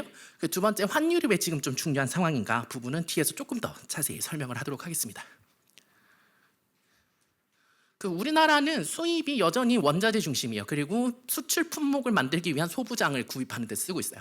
개인 소비자들은 수입 물품 하면 자동차, 옷, 화장품 정도 생각하시죠. 그것들 중 어떤 것도 상위 10개에 들어가지 않습니다. 우리나라는 에너지랑 자원이 없는 나라예요. 그걸 사와야 돼요. 그러니까 서비스업 위주로 뭐 이렇게 우리나라 발전하자, 글쎄요, 저게 받쳐지지 않는 상황에서는 어렵습니다. 이건 당연히 갖고 가야 되는 거예요. 그럼 우리가 필요한 물건을 사오기 위해서는 우리는 물건을 팔아야 되는데, 그 팔아야 되는 품목은 뭘까? 최근 같은 경우에는 뭐 전자, 통신, 자동차, 석유, 뭐 철강 이런 것들이 있었습니다. 근데 수출이라고 하는 게요, 진짜 어려워요. 그 지금 우리나라 역사상 이제 수출과 수입을 보여드렸는데, 흑자는 사실은 늘 나긴 했었습니다만 좀 큰 규모의 의미 있는 비중의 흑자가 나기 시작한 건 2010년 이후거든요. 2010년 이후에 수출과 수입의 변동폭을 보십시오. 2009년 글로벌 파이낸셜 크라이시스 있었을 때 한번 빠졌었고, 2016년 때 중국발로 한번 힘들었었고, 2020년 코로나 때 힘들었었고, 이런 식으로 변동성이 어마어마합니다. 이게 우리나라 총 수출이 저래요. 근데 그 안에 세부 품목으로 보면요, 더 심합니다. 2013년에는 사무기계랑 섬유가 우리나라 수출을 끌고 갔었어요. 그 다음엔 조선 핸드폰이었고요. 그 다음엔 석유화학이었고요. 그 다음 반도체였고요. 자동차였습니다. 이 짧은 기간에 조선업은 피크에서부터 바닥까지 다 경험을 했습니다. 자동차업도 우리 이제 존폐의 위기다라는 곳에서부터 최고의 호황까지 순식간에 뒤바뀌는 것이 업황이라는 거예요. 무역의 그 업종별 업황이라고 하는 것은 정말 짧은 시간에 많이 바뀝니다. 그러면 최근에 이제 쟁점이 되는 이 2022년 이후에 강달러 그 코로나 회복기 기간 동안에 미국에서 우리가 이제 그 무역 흑자를 가장 많이 본 품목이 뭐냐, 자동차가 많이 선방을 했습니다. 왜냐하면 반도체가 1등이었는데 좀 내려왔고 이제 자동차가 치고 올라갔거든요. 근데 우리는 도대체 뭘 팔았던 건가? 미국이 경기가 어렵다는데 우리는 이걸 어떻게 팔았는가? 투싼, 그 스포티지, 아반떼, K3를 판 겁니다. 그 미국 소매 경기 나빴던 게 맞고요. 그럼에도 불구하고 저 자녀가 졸업을 하면 자동차를 사줘야 되지 않습니까? 소형차들이 많이 팔린 거예요. 그리고 이거는 혼다를 제낀 겁니다, 저희가. 그런 상황에서 이런 품목들을 많이 팔면서 이제 판매량이 많아서 이제 그 실적이 좋았던 것이냐? 거기에 한 가지가 더 있습니다. 미국의 소매 가격과 한국의 자동차 가격은 이제 이 기간 동안에 연 5% 이하로 조금씩 올라왔었어요. 가격이 올라갔었거든요. 그 한국에서 3천만 원에 팔리는 건 미국에서 약 3만 불에 팔리거나 2만 9천 불에 팔리는 정도로 가격 책정을 해뒀더라고요. 근데 그 사이에 뭐가 있었냐면 환율이 어마어마하게 올랐습니다. 2018년 대비 2023년 달러 환율이 22% 증가했고요. 25년 같은 게 36% 증가했어요. 무슨 말이냐면 미국인들은 여전히 3만 불을 내는데 그 3만 불이 우리나라로 들어오면 4,300만 원이 되는 겁니다. 미국인은 여전히 3만 5천 불을 내고 있는데 우리나라로 들어오면 5천만 원이 되는 거예요. 이 환차익, 이 어마어마한 환차익이 이제 수출업자, 무역 중개업자 혹은 환해지를 했다면 수출 관련 금융업자들이 나눠 먹었을 거예요. 그러니까 뭐냐면 자동차에 만약 관세를 부과한다고 했었을 때 미국 소비자들은 정말로 실제로 높은 가격에 차를 사게 될 것인가? 아닐 수도 있다라는 겁니다. 이 부분에 대해서 미국 정부가 그 아까 말씀드렸던 저환율, 저금리, 그 저물가 기조를 가져가면서 동시에 관세 해지를 넣어버리면 지금 이제 수출업자가 돈을 받던 것과 미국 소비자 지급하던 사이에 있던 약 30% 이상의 그 갭이 미국 정부의 관세로 컬렉트 될 수 있는가? 이게 만약에 성공을 한다면 재정 부분에 있어서 상당한 기여를 할 거예요. 이거는 과거의 관세 정책에서 관세가 미국 정부 버짓에 차지하는 비중이 적다라는 문제, 그런 문제는 아닙니다.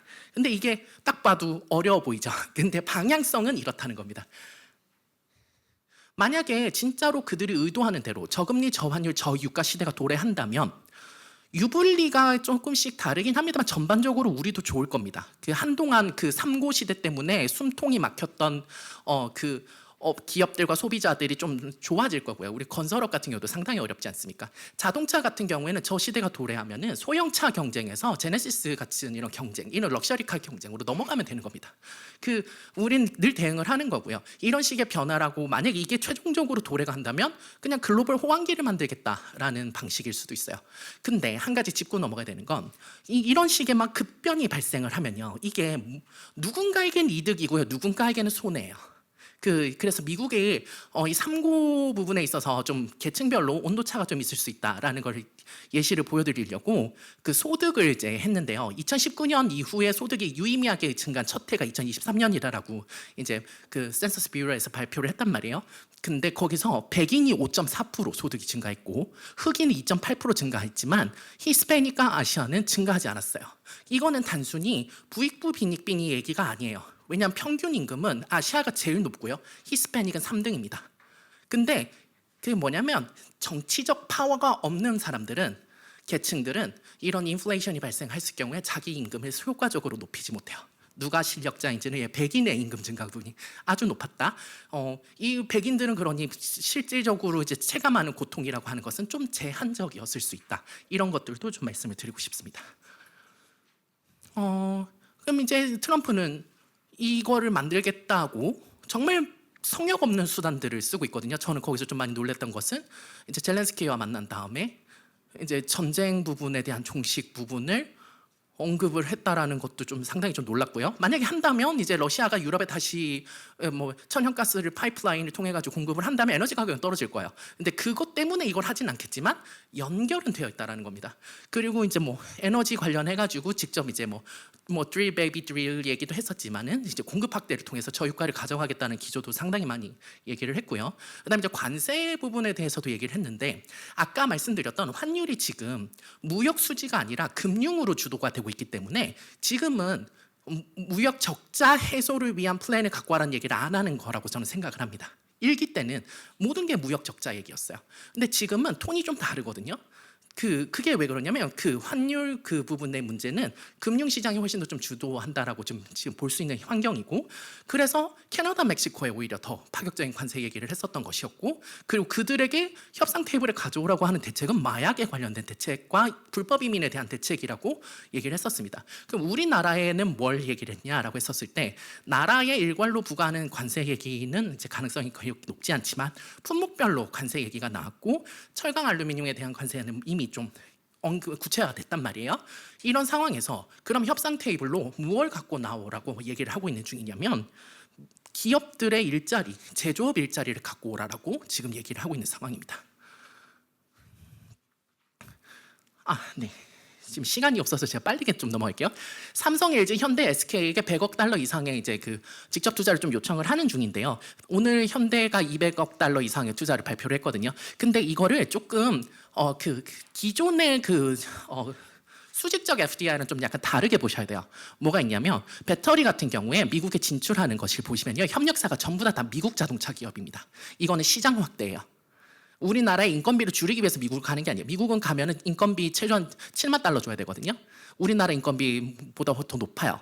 근데 왜 가느냐? 시장을 확대하려고 horizontal FDI를 하면서 가고 있기 때문에, 그리고 아까 말씀드렸던 자동차 부분에 있어서 그 초과 이익, 그거를 기업이 먹을 것이냐, 미국 정부가 먹을 것이냐, 그런 식의 이슈들이 있었을 때는 우리가 단순히 우리 일자리를 저기에 뺏긴다라고 생각하기보다는 이걸 통해서 총 일자리 창출을 좀 더 이렇게 도모한다라는 방식으로 갔으면 좋겠습니다. 그리고 이제 이 기업들이 미국 이제 백악관과 협상하기 위해서 필요한 이런 뭐라 그럴까, 자료나 제공이라던가 정부나 아니면 국제경구기관이 해야 되는 일은 저희가 소리 소문 내지는 않지만 물밑에서 적시에 좀 노력하고 있다라는 걸 좀 강조드리고 싶고요.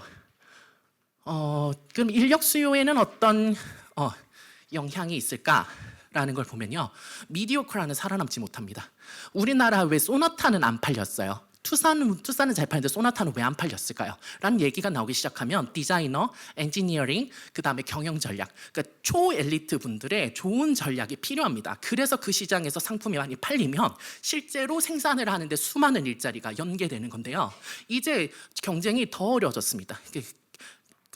엘리트, 소수의 공학 엘리트 인재를 위한 좀 제도적인 관점의 변화, 그리고 이들을 추가적으로 더 양성하기 위한 지금 현재의 그 훌륭한 교육 시스템이 있다면 거기에 더 덧댈 수 있는 방향은 이 방향으로 가야 된다라고 이제 말씀을 드리고 싶습니다. 네, 감사합니다. 네, 발표 잘 들었습니다. 트럼프 정부의 관세 정책과 세계 경제를 전망하고 국내 산업 구조 및 인력 수요 전환에 대한 시사점을 제시해 주셨습니다. 네. 다음으로 한국직업능력연구원 연구센터 윤혜준 선임연구위원님께서 AI와의 공존을 위한 교육 전환을 주제로 발표하시겠습니다.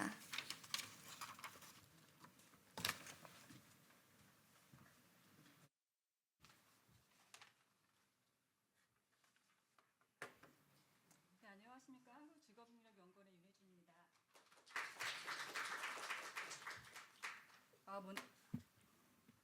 먼저 오늘 이 자리에 참석해 주신 모든 분들께 진심으로 감사드립니다. 오늘 저는 AI와의 공존을 위한 교육 전환이라는 제목 하에 트럼프 2기 교육 아젠다가 상징하는 정치적 전환, 그리고 교육이 직면한 도전, 그리고 국가가 가진 교육적 책무에 대해서 말씀드리려고 합니다. 트럼프 행정부는 연방교육부 해체로 상징되는 일련의 파격적인 조치를 지금 이어가고 있습니다. 이는 단순한 정책적인 어떤 조정이 아니라 교육의 철학, 제도, 또 가치 체계에 대한 전반적인 도전을 의미한다고 할 수 있습니다. 그리고 지난해 우리 교육 분야의 최대 화두는 단연 AI였습니다. 또 인공지능의 발전이 우리가 교육을 어떻게 바꾸고 어떤 인간을 길러내야 하고 어떻게 가르칠 것인가에 대한 근본적인 성찰을 요구하고 있습니다. 이제 교육은 학교라는 어떤 울타리를 넘어서 기술, 정치, 그다음에 사회적 가치가 경력을 교차하는 어떤 지점에 서 있다고 볼 수 있습니다. 오늘 저는 이 전환의 국면에서 교육이 어떤 역할을 해야 하고 어떤 방향으로 나가야 할지에 대해서 한번 함께 생각해 보고자 합니다. 오늘의 아젠다는 3가지입니다. 각각의 주제가 굉장히 무겁고 중요함에도 불구하고 오늘 모든 내용을 깊이 있게 다루지 못하는 점 양해 부탁드리고요. 핵심적인 흐름이나 논점을 중심으로 말씀을 드리겠습니다. 첫 번째로 트럼프 2기의 교육정책을 5가지 키워드로 준비했습니다. 이어서 AI가 재편하는 새로운 지형을 일자리 측면에서 다루어 보고 마지막으로 교육은 어떤 방향으로 전환을 준비해야 하는가 이야기하겠습니다. 먼저 트럼프 정부 교육정책을 5가지 키워드로 한번 선정해 봤습니다. 이 핵심 정책들이 단순히 어떻게 나열된 개별적인 아젠다라기보다는 아까 앞서 길영 그 박사님께서 말씀해 주셨듯이 어떤 거대한 톱니바퀴 안에 있는 요소처럼 서로 밀고 당기면서 이제 작동을 하고 있고, 이 정책 기조가 하나의 거대한 목적, 즉 보수적 가치관을 기반으로 한 미국 교육 질서의 재편이라는 방향성을 향해서 수렴해 간다고 볼 수 있습니다. 지난주였습니다. 지난주 목요일에 트럼프 대통령은 연방교육부를 없애기 위한 행정명령에 서명을 했습니다. 이 서명식의 이제 화면인데요. 이 자리에서 이제 다양한 학년의 학생들이 이제 추첨을 돼서 책상에 앉아 있고 행정명령 복제본에 각자 서명을 했고 이를 펼쳐 보였는데, 이거는 이제 교육부 폐지라는 게 자라나는 미래 세대를 위한 조치임을 강조한 연출이었다고 평가를 받고 있습니다.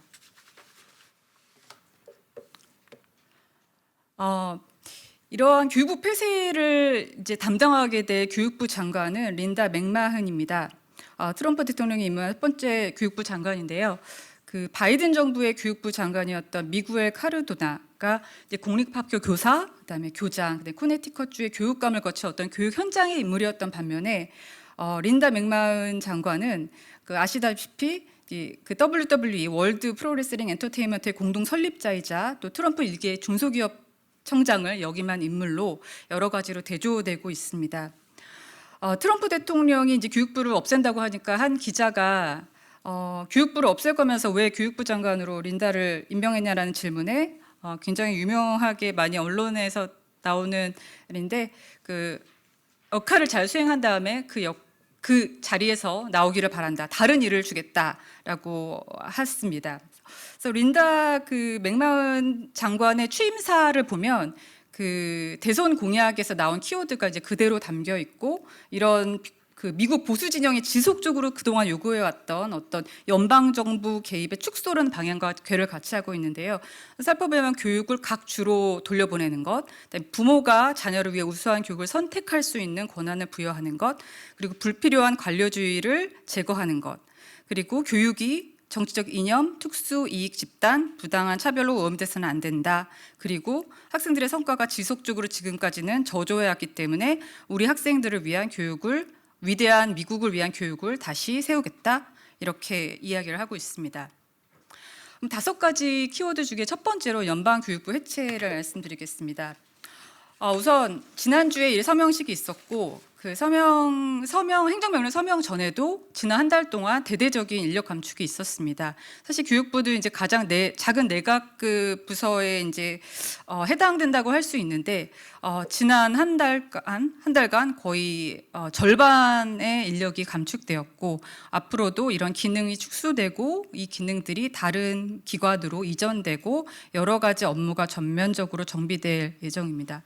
그런데 중요한 것은 또 이 교육부가 그 1979년 의회에 의해 설립되고 교육부 폐지라는 게 사실 의회 승인 없이는 불가능한 측면이 있는 데다가 이게 불가능할 거라는 여러 예측들이 있기 때문에 약간 혼란이 가중되고 있습니다. 그래서 교육부 해체를 굉장히 상징적으로 내세우고 있지만 실제로는 어렵고 그 기능이 다른 기관으로 이제 이전되는 그런 과정을 아마 지켜보게 될 것입니다. 좀 아이러니하게 이렇게 교육부 해체를 내세우다 보니까 많은 언론이나 연구 단체에서 그동안 교육부가 제일 중요하게 했던 기능이 무엇인가에 대해서 많이 다루고 있는데요. 뭐 여러 가지 기능이 있겠지만 몇 가지만 정리해 보면 우선 그 1조 6천억 달러 규모의 연마 학자금 대출 포트폴리오를 관리하고 있습니다. 이 부분에 가장 많은 이목이 집중되어 있고요. 또 K-12 학교, 특히 저소득층 학교남의 장애학생 지원금 보조금 프로그램을 포함하고 있습니다. 물론 린다 장관은 이 기금에 대해서는 정확하게 하나도 깎지 않고 그대로 다른 기관으로 이전할 거라고는 이야기는 했습니다.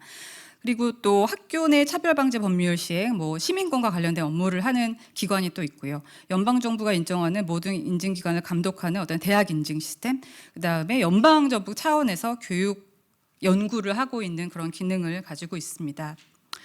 두 번째는 학교 선택권 확대입니다. 그러니까 아젠다 47, 47대 대통령 선거 출마를 위한 공약이 아젠다 47인데 이 부분에 학교 선택권 확대는 아주 명확하게 담겨 있습니다. 그래서 요지는 학부모들에게 자녀의 필요, 목표, 가치관에 가장 적합한 학교를 선택할 수 있도록 학교 선택권을 보장하겠다. 지금까지는 학부모는 이런 권리를 가지고 있지만 지금까지 너무 많은 학교가 그러지 못하고 많은 학생들이 성장하지 못하고 있다는 그런 주장에서 비롯됩니다.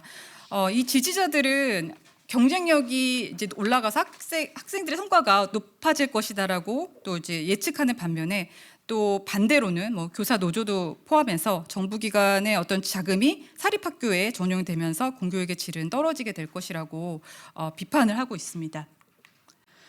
세 번째는 많이 들어보셨을 텐데 DEI 프로그램의 폐지입니다. 트럼프 대통령은 1월에 이미 급진적이고 낭비적인 정부 DEI 프로그램 폐지라는 제목의 행정명령에 서명을 했고 관련 직원 해고하고 관련 프로그램을 폐지했습니다. 그래서 이 DEI 정책을 대체할 어떤 실력주의를 강조를 하고 있고 민간 기업에도 이 폐지를 권고를 하고 있습니다. 이 프로그램 폐지와 관련한 부분은 그 프로젝트 2025라는 어떤 프로젝트 2025는 그 보수 성향의 어떤 띵크탱크인 헤리티 디자인에서 만들어진 어떤 아젠다인데요. 여기에 그대로 담겨 있고 DEI 폐지 방안과 굉장히 유사합니다. 그래서 DEI는 역사적으로 굉장히 뿌리가 깊은데요. 사회 경제적으로 다양한 배경을 가진 사람들이 교육과 고용에 보다 정정하게 접근할 수 있도록 장벽을 제거하는 프로그램입니다. 그래서 여러 가지 그 역사적인 그런 과정을 거쳐서 약간 미국의 어떤 대표적인 정책이라고도 할 수 있고 전 정부 바이든 정부에서는 굉장히 이 부분에 방점을 줘서 실행한 그 과거가 있습니다. 근데 이 정책으로 사실 민간 부문에도 벌써 영향을 미치고 있는데 월마트, 보잉 등 이런 그 기업에서도 DEI 프로그램을 축소했고 아마존 등에서도 공식 홈페이지에서 이 관련한 문구를 다 삭제를 하고 있습니다. 네 번째는 학자금 대출 탕감 제도입니다. 사실 이 제도가 가장 많은 주목을 받고 학생들에게 많은 영향을 미치는 것이 미국의 40세 미만 성인 4명 중 1명이 학자금 대출을 받았고 이 부분은 그 지금 정부 그 전 정부에 있어서 여러 가지 그런 헌법 소송이라든지 그런 부분에서 많이 얽혀 있어서 사실 접근성 형평성을 둘러싼 보수 진보 양 진영 간의 논쟁의 중심이 되는 어떤 키워드입니다. 그래서 너무 복잡하니까 간단하게 말씀드리면 일단 바이든 정부에서는 이 학자금 대출 탕감 계획을 굉장히 핵심 정책으로 내세웠습니다. 그래서 우리 정부가 더 많은 저소득 학생들에게 중산층이 될 수 있도록 하는 교육 기회를 확대하게 노력하겠다. 근데 여러 가지 이제 반대 장벽이 있어서 실패하기도 하고 다시 살아나기도 했지만 결국 이것은 핵심적인 정책이었습니다. 근데 트럼프는 이 부분에 대해서 어떤 수정할 것을 요구를 하면서 탕감 계획을 다른 식으로 바꾸겠다. 라고 했고 이 부분을 다른 부처로 이관하겠다라고 했는데요. 어제 뉴스에서는 이제 중소기업청으로 가겠다 혹은 재무부로 가겠다 여러 가지 설왕설래가 있는데 아직 확정된 것은 없어서 더 혼란이 되고 있습니다. 그리고 이제 백악관의 말과 또 트럼프 대통령의 말이 더 달라서 불확실성이 이렇게 증가되고 있습니다. 근데 여기서 이제 약간 교육부의 어떤 효율성, 관료주의를 철폐한다라는 기조에서 이 제도를 보는 것뿐만이 아니라 여기에서 얘기하는 공공 서비스에 대한 정의를 개정하라고 또 트럼프 대통령이 지시 명령을 내렸습니다. 특히 어떤 특정 조직에 있는 직업군은 이 자격에서 제한을 두겠다라고 했는데 그 특정 조직이라는 게 불법적 목적이 있는 활동에 관여하는 조직, 특히 여기서 얘기를 하고 있는 것은 이민법 위반을 돕거나 방조하는 그룹, 또 테러리즘을 지원하는 그룹, 이렇게 약간 정치적인 색채를 띠는 그런 키워드 중에 하나라고 할 수 있습니다. 이와 관련해서 이제 그동안 공공부문 그 종사자, 특히 교사, 간호사, 군인, 변호사들 이런 부분들에서 학자금 혜택을 받았는데 이 영향을 많이 받을 것에 대해서 혼란이 가중되고 있고 또 이게 만약에 진짜 이어진다면 저소득층의 대학 진학률을 감소할 것이고 아마 사회적 불평등 심화 이렇게 이어질 것 같습니다. 마지막으로는 아메리칸 아카데미입니다. 이 부분도 이제 선거 캠페인의 어떤 공약으로 제시했는데요. 인간의 지식과 기술을 총망라한 최고 수준의 교육 콘텐츠를 수집해서 모든 미국 시민에게 온라인으로 무료를 제공할 것이다 라고 했는데 여기서 조금 더 강조되고 주목받는 부분이 철저히 비정치적인 아카데미가 될 것이다. 워크니스라고 요즘에 많이 나오고 있는데 적절한 제가 번역을 찾지는 못했는데 뭐 깨어있음 아니면 뭐 정의, 차별, 그 차별에 대한 약간 민감함 이렇게도 이제 번역이 되고 있는데 이런 것들을 허용하지 않을 것이다라고 천명을 했습니다. 그래서 문제가 되는 것은 이 기금을 그동안 이제 사립대학에 과도하게 축적된 기금에 세금을 부과해서 재원을 마련하겠다고 하는 것이 또 논란이 되고 있습니다. 하지만 이거는 약간 상징적인 어떤 정책이 될 거라고 예상을 하고 있고 우선순위라고 이제 주목받는 정책은 아니지만 여러 가지 그 기조를 볼 수 있겠습니다. 그래서 정리를 하자면 이제 미국 교육이 어떤 또 다른 갈림길에 서 있다.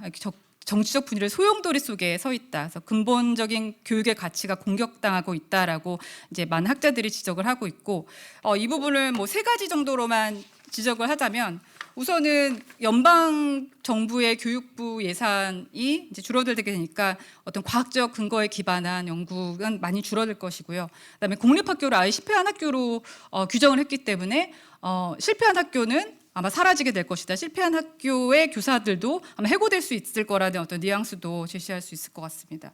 그리고 마지막으로 이제 여기 교육부의 어떤 폐지냐 그다음에 어떤 기능이 어디로 갈 것이냐에 대해서 굉장히 혼란이 가중되고 있습니다. 그리고 중요한 것은 또 이런 와중에 교육에 대한 책임이 점점 민간 부분으로 이전하고 있는데 그것이 또 AI와 관련이 있다고 생각합니다.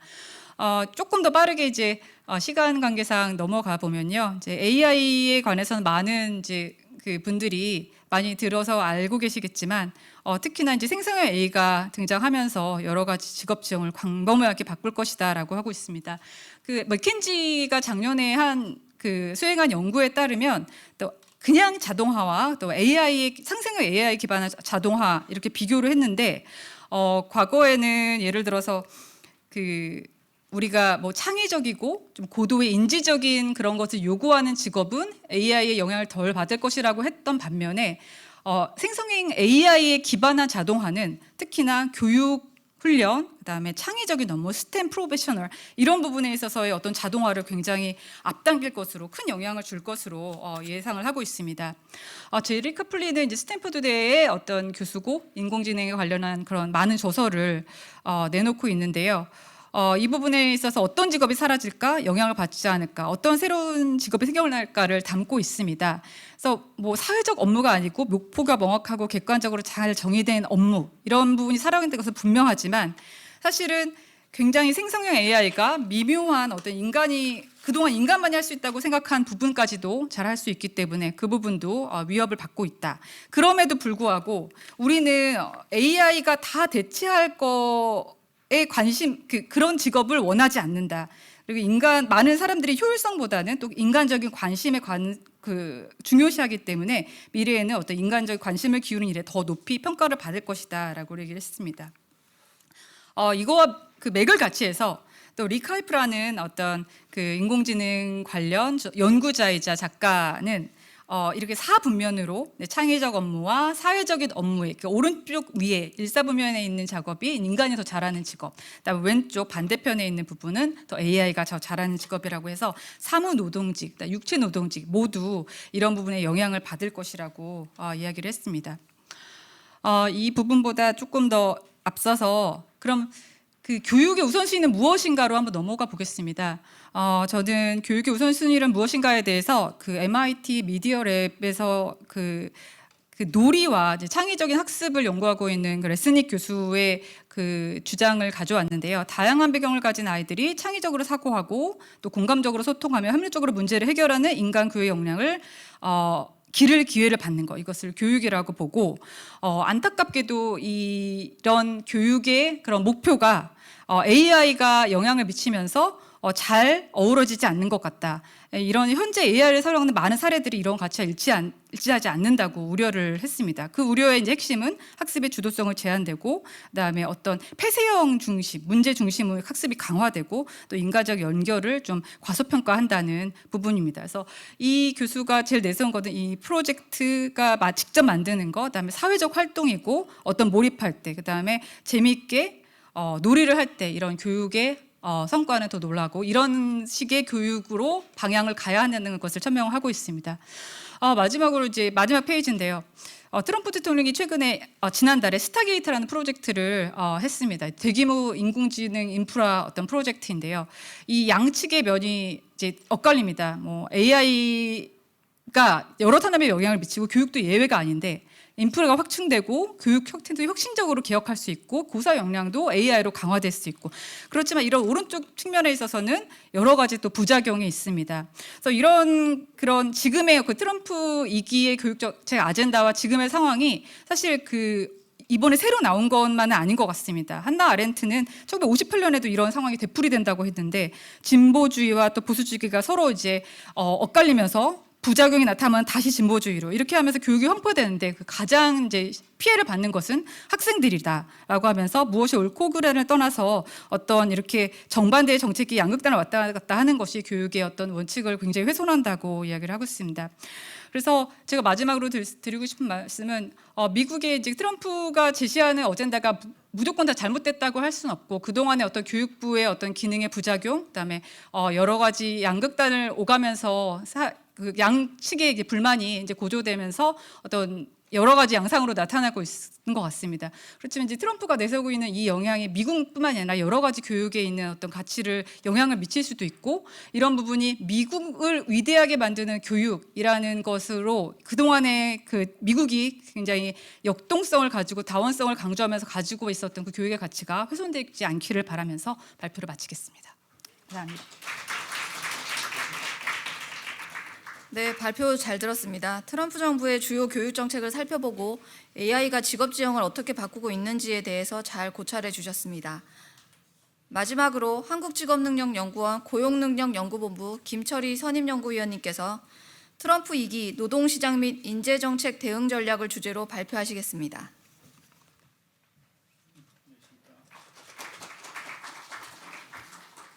네, 반갑습니다. 트럼프 2기 우리가 노동시장 인재정책 어떻게 대응해야 될지에 대해서 말씀을 드리겠습니다. 지금 트럼프 2기 교육 노동시장하고 교육정책 인재 양성 정책이 어떻게 바뀌고 있는지 현황을 좀 보고요. 그다음에 미국의 노동시장, 또 우리의 노동시장 현황, 또 교육 변화 이런 것들을 좀 같이 본 다음에 어떻게 대응하면 좋을지를 한번 고민해 보도록 하겠습니다. 방금 많은 분들이 교육정책에 대한 변화를 말씀을 해주셨는데, 결국은 저는 이제 직업교육, 직업능력 개발 쪽에서 본다 그러면 큰 변화는 없다. 다만 오히려 강조될 수도 있다. 티벳, 직업능력 개발, 직업교육 훈련 쪽하고 현장학습, 또 프로젝트 베이스 러닝 이런 부분은 강화하겠다고 얘기를 했습니다. 그러니까 일단 보편교육, 일반교육보다는 지금 직업교육, 직업능력 개발, 인재양성 쪽은 좀 특화되어서 발전할 가능성도 있다고 보고요. 다만 이런 것들이 지금 어쩌면 지금 교육부 폐지도 2년 논쟁으로 가고 있지 않나라는 분석들도 많습니다. 저도 그렇게 보고 있고요. 다만 이 주도권을 어디 갖고 하느냐. 지금 어차피 지금 트럼프는 중앙 연방 정부보다는 학부모의 선택권을 강조하고 있는 부분이고요. 다만 우려되는 부분이 저소득층이나 장애인들 이런 특수 취약계층 쪽에 대한 지원 이런 게 좀 부조가 줄어들지 않을까라는 지금 염려들 많이 하고 있는 것이 사실입니다. 그럼 노동시장을 좀 볼까요? 지금 트럼프가 강조하고 있는 게 제조업 강국, 그러니까 제조업 중심으로 경제 성장을 도모하는 게 핵심입니다. 그리고 지금 미국 노동자 우선주의인데 결국 미국의 일자리를 많이 만들겠다라는 것인데 현재 지금 미국에서는 어쩌면 지금 인력 정책이 이원화, 양분화되고 있다. 고급 인력, 전문 인력, 숙련 인력은 많이 받아들이고 양성을 하고 그렇지 않은 쪽은 좀 줄이겠다라는 부분인데 지금 미국에서는 사실 그린카드라고 있었죠. 예, 자국 국적을 유지하면서 10년마다 갱신하면 계속 영주권을 가질 수 있는 이런 것이 있었는데 최근에 골드카드라고 500만 불, 지금 우리 돈으로 한 67억쯤 되죠. 이건 사실 그 그린카드는 미국 이민청에서 관리를 했는데 사실 이 골드카드는 신용카드 회사에서 관리를 합니다. 연회비만 내면 얼마든지 계속 연장이 되는 이런 또 이민 정책을 구사하고 있고 또 지금 미국은 사실 어찌 이민자의 국가이기도 하지만 이민자가 지금 불법 이민에 대해서는 대규모 추방을 지금 하고 있지 않습니까? 이들 그룹들이 사실 어쩌면 주요 산업에 그 큰 역할을 했죠. 우리가 지금 외국 인력 많이 활용하는 것처럼 부족한 저숙련, 미숙련 인력들을 많이 활용을 했었는데 이 공간에 지금 공백이 상당히 커지고 있다. 다만 H-1B 비자 많이 들어보셨을 겁니다. 사실 이 부분은 스템이라든가 또 IT, 엔지니어, 과학기술 쪽 이쪽 인력들을 유입하는 매년 8만 5천 명씩 지금 유입하고 있죠. 발급하고 있죠. 예, 이 부분인데 이 부분은 3년마다 계약 경신이 가능하고 또 일자리 가족들도 같이 들어올 수 있고 그러니까 어쩌면 양극화되어 되어 있다. 인력 정책이 이렇게 좀 볼 수가 있습니다. 이건 특징적인 것이고요. 그래서 미국 노동시장이 지금 어떤 상황인지를 잠깐 보면 작년 그 미국 상공회의소에서 구직 건수가 한 800만 명, 구직자 수가 이제 680만 명으로 되고 있습니다. 그러니까 상당수 일자리가 지금 채워지지 않고 있는 상황이고 이것은 사실 결국 나아가서는 이제 기업의 생산성 저하라든가 경제 성장 둔화를 이제 초래할 가능성이 높아지고 있다라는 것이죠. 그러니까 일정 기간 동안 미국은 상당 부분 이제 노동력 부족 상황을 계속 이제 오고 있습니다.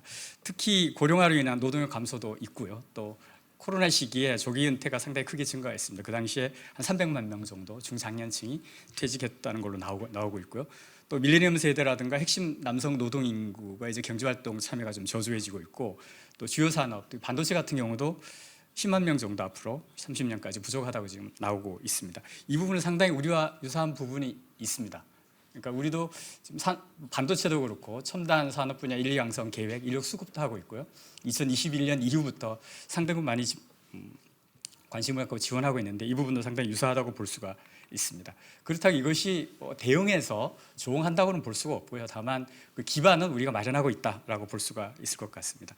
최근 인재 정책 관련해서 지금 그 트럼프 2기 행정부 내에서도 논의가 좀 있습니다. 그러니까 지금 일부 지금 일론 머스크를 비롯해서 일부 트럼프 2기 입각해서 이제 참여하고 계신 분들은 훌륭한 엔지니어를 많이 양성해야 된다. 그리고 많이 도입해야 된다라고 하는 반면 지금 트럼프 지지자들은 우리 일자리 뺏기는 거 아니냐 그런 쪽을 측면에서 많이 반대하고 있기도 하죠. 그래서 어쨌든 지금 미국 같은 경우 지금 핵심 그 인재 정책 관련한 아젠다는 전문 특수 주력 분야 인재 양성이라고 볼 수가 있습니다. 특히 실리콘밸리 같은 경우는 지금 고학력자가 상당히 많고요. 오른쪽에 보시면 실리콘밸리에서 고학력자들은 인디아 그리고 인도죠, 중국 이런 부분이 이제 많은 비중을 차지하고 있습니다. 트럼프 2기가 되면서 가장 그 산업연구원을 같이 포럼을 하고 있지만 기업 산업계의 대응이 가장 중요하다. 물론 기업에서도 다양한 대응 방안을 마련하고 있지만 방금도 말씀하셨지만 어제 210억 불 앞으로 이제 투입하겠다 그랬는데 사실 현대자동차 그룹 같은 경우도 오래됐습니다. 미국에 투자한 지가 한 80년대부터 해서 한 40~50만 개의 일자리 참여를 했거든요. 보통 하나의 그 시설을 공장을 짓게 되면 대규모 투자가 이루어지게 되고 일자리도 5,000개에서 10,000개 정도 엄청나게 큰 규모의 그 일자리가 만들어지기 때문에 미국 입장에서는 상당히 지금 바라고 있고 요구하고 있는 상황이기도 합니다. 그렇지만 언제까지 우리가 미국의 타겟을 할 수도 없기 때문에 시장 다변화가 반드시 필요하고요. 지금 저희 직능형 같은 부분에서는 좀 고민을 해야 될 부분이 인재 양성 쪽에서 고민해야 될 부분이 생산성을 증대해야 되는 것이고요. 또 글로벌 우수 인재 확보하는 것도 상당히 필요하다라는 있다라는 부분을 볼 수가 있습니다. 그러면 이제 우리 상황을 좀 볼까요? 요즘 경제활동 인구 중에 쉬었음 청년 비중이 상당히 많이 늘었습니다. 작년에 41만 명 정도가 쉬었음으로 응답을 했거든요. 뭐 여러 가지 이유가 있지만 여러 가지 구조적인 원인이 있다. 노동시장 이중 구조도 있고 또 경력직 우선 채용 뭐 여러 가지 관행들이 있는데 이런 것들도 좀 고민을 해야 되지 않을까라는 생각을 하고요. 직업교육 미국은 변화가 없다고 하지만 사실 우리도 지금 큰 변화는 없습니다. 다만 지금 다양한 지원 사업들을 하고 있죠. 미국도 직업교육법이 63년에 만들어졌습니다. 퍼킨스법에서 지금 최근에 4, 5차 개정을 통해서 2018년에 이제 최근에 미국 직업교육법이 개정이 됐는데 그때 가장 큰 것이 지금 트럼프 교육부 폐지하고 똑같습니다. 주정부에 많은 권한을 주겠다라는 겁니다. 중앙정부에서는 평가라든가 연구만 담당하고 대부분의 역할들을 실행이나 프로그램 운영은 주정부에 맡기겠다. 권한 이양 분권화로 좀 볼 수가 있을 것 같습니다. 직업 능력 개발 훈련 보면 사실 이 시스템이 95년에 이제 고용보험 체제로 도입이 되면서 지금 한 30년 지금 계속 동일한 아니 유사한 시스템을 운영이 되고 있는데 과연 이것이 지금 현재 같은 사실 우리 지금 트럼프 2기만 얘기하고 있지만 중국 변수도 반드시 고려해야 될 큰 요소 중에 하나거든요. 그래서 이랬을 때 대외 환경이 변화했을 때 어떻게 유연하게 대처할 수 있을지 지금 새로운 프로그램이 만들어지거나 특별한 지원 이런 것들을 많이 하고 있지만 그것만으로 좀 자유롭게 유연하게 좀 대처할 수 있을지 그 부분에 대한 고민도 좀 필요하다는 생각을 하고 있습니다. 직업훈련을 보면 정보통신 비중이 높습니다. 그러니까 국가 전략 직종훈련 같은 경우는 또 내일배움 카드제 같은 건 보건의료 돌봄 서비스 이건 사회 서비스 쪽에서 많이 인력이 필요하다는 특징들을 볼 수가 있고요. 그러면 이러한 변화에서 우리가 어떻게 대응할 수 있을까? 지금 하고 있는 부분들이 있습니다. 산업구조 변화 대응 특화훈련이라고 있는데요. 사실 계속 늘어나고 있습니다. 그런데 지금 보면 국내에서 산업 전환, 그러니까 석탄 화력에서 IT라든가 자동차, 전자 쪽으로 가는 이쪽 부분을 많이 지원을 하고 있는데 이런 해외적인 외부 변화에도 대응할 수 있는 그런 지원이 좀 필요하지 않을까라는 생각을 하고요. 또 하나가 산업구조 변화에 대응할 수 있는 유형 중에 하나가 K-디지털 기초 역량 훈련이라고 있습니다. 이 부분도 이제 반도체 2차 전지로 확대가 되었습니다. 그래서 이 부분도 영향을 받는 산업 직업 훈련 직종 분야를 좀 더 특화해서 이 기초 역량 훈련이기 때문에 나아가서 사실 K-디지털 트레이닝이 있죠. 이 부분도 좀 더 특화해서 좀 할 필요가 있지 않을까라는 생각을 하고요. 최근에 주요 부처 여기 이 주요 부처라는 것은 교육부하고 노동부입니다. 고용노동부인데 대부분 대학이나 지역 또 첨단 분야 또 노동부 같은 경우는 산업전환 분야 지원이 많이 있고요. 또 기업의 일자리 창출력 제고하고 저는 이런 부분을 보면서 결국은 이런 변화를 충분히 인지하고 있다, 대응하고 있다. 그런데 만약 이런 산업이나 기업 쪽의 큰 변화를 어떻게 인력 양성이나 부족한 아니면 또 지원해야 될 양성해야 될 부분을 지원할 수 있을지에 대한 좀 더 깊이 있는 고민이 필요하지 않을까라는 생각을 하고요. 사실 제가 오늘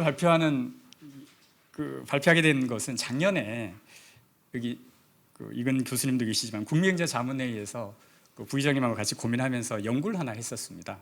지금 이러한 다양한 외부 환경 변화가 있는데 그러면 우리 노동시장에서는 어떤 대응을 해야 될까? 그래서 두 가지로 저희 의제를 모았고요.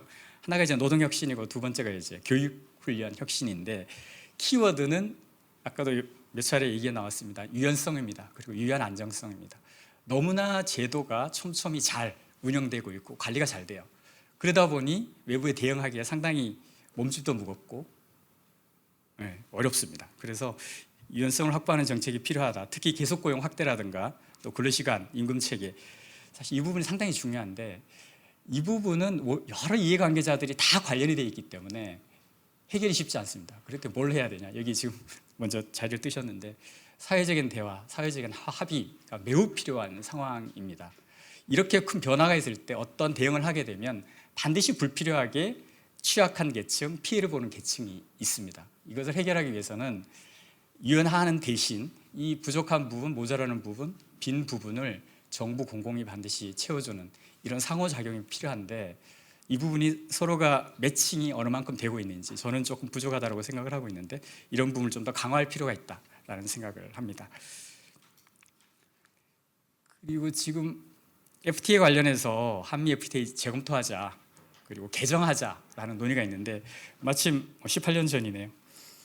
한미 FTA가 한참 진행될 때 FTA에 관련된 연구를 하나 한 게 있습니다. 찾아보니까 그때 봤을 때 한미 FTA가 체결되면 우리가 무역 장벽을 여는 거잖아요. 그러니까 미국이나 제품이나 서비스가 많이 한국으로 유입이 될 텐데 그때 특히 우리가 영향을 받는 산업이나 직업에서 어떤 분야를 강화해야 될지, 어떤 분야가 영향을 받는지 이런 부분을 찾아내는 연구를 했었습니다. 그래서 그때 기계화학, 금속, 전기전자 이쪽에 대한 실업자가 발생할 것이다 라는 부분이 있죠.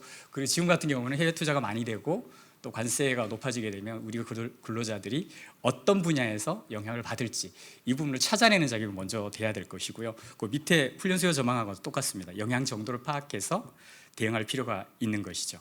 그래서 이걸 참고 삼아 말씀을 드렸고요. 결국은 산업 기업이 앞장서서 지금 여러 가지 대응을 하고 있지만 그 전후방 효과, 특히 파생 수요가 있는 노동시장, 또 인재양성 쪽은 직접적인 맞닿아 있지 않지만 매우 밀접한 직간접적인 관련을 맺고 있다. 특히 기업이 직접 영향을 받기 때문에 그래서 국내 일자리 창출에 영향을 미칠 것이다. 그래서 그러려면 생산성 향상이라든가 일자리 확대를 양질의 일자리를 만들 필요가 있죠. 많이 보셨겠지만 IMD라든가 세계 경제 포럼 같은 경우에는 우리나라의 노동 생산성이 매우 낮다고 평가를 하고 있습니다.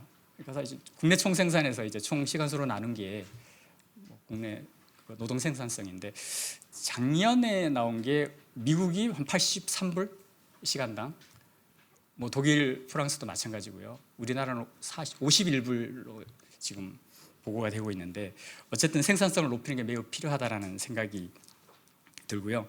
결국은 특정 직종이 지금 뭐 관세가 하더라도 특히 영향을 많이 받는 업종들이 나타날 것이고 또 직업들이 나타날 것입니다. 그래서 여기에 맞는 특화된 지원, 교육훈련, 인재양성 쪽이 필요하지 않을까라는 생각을 합니다. 네, 이상입니다.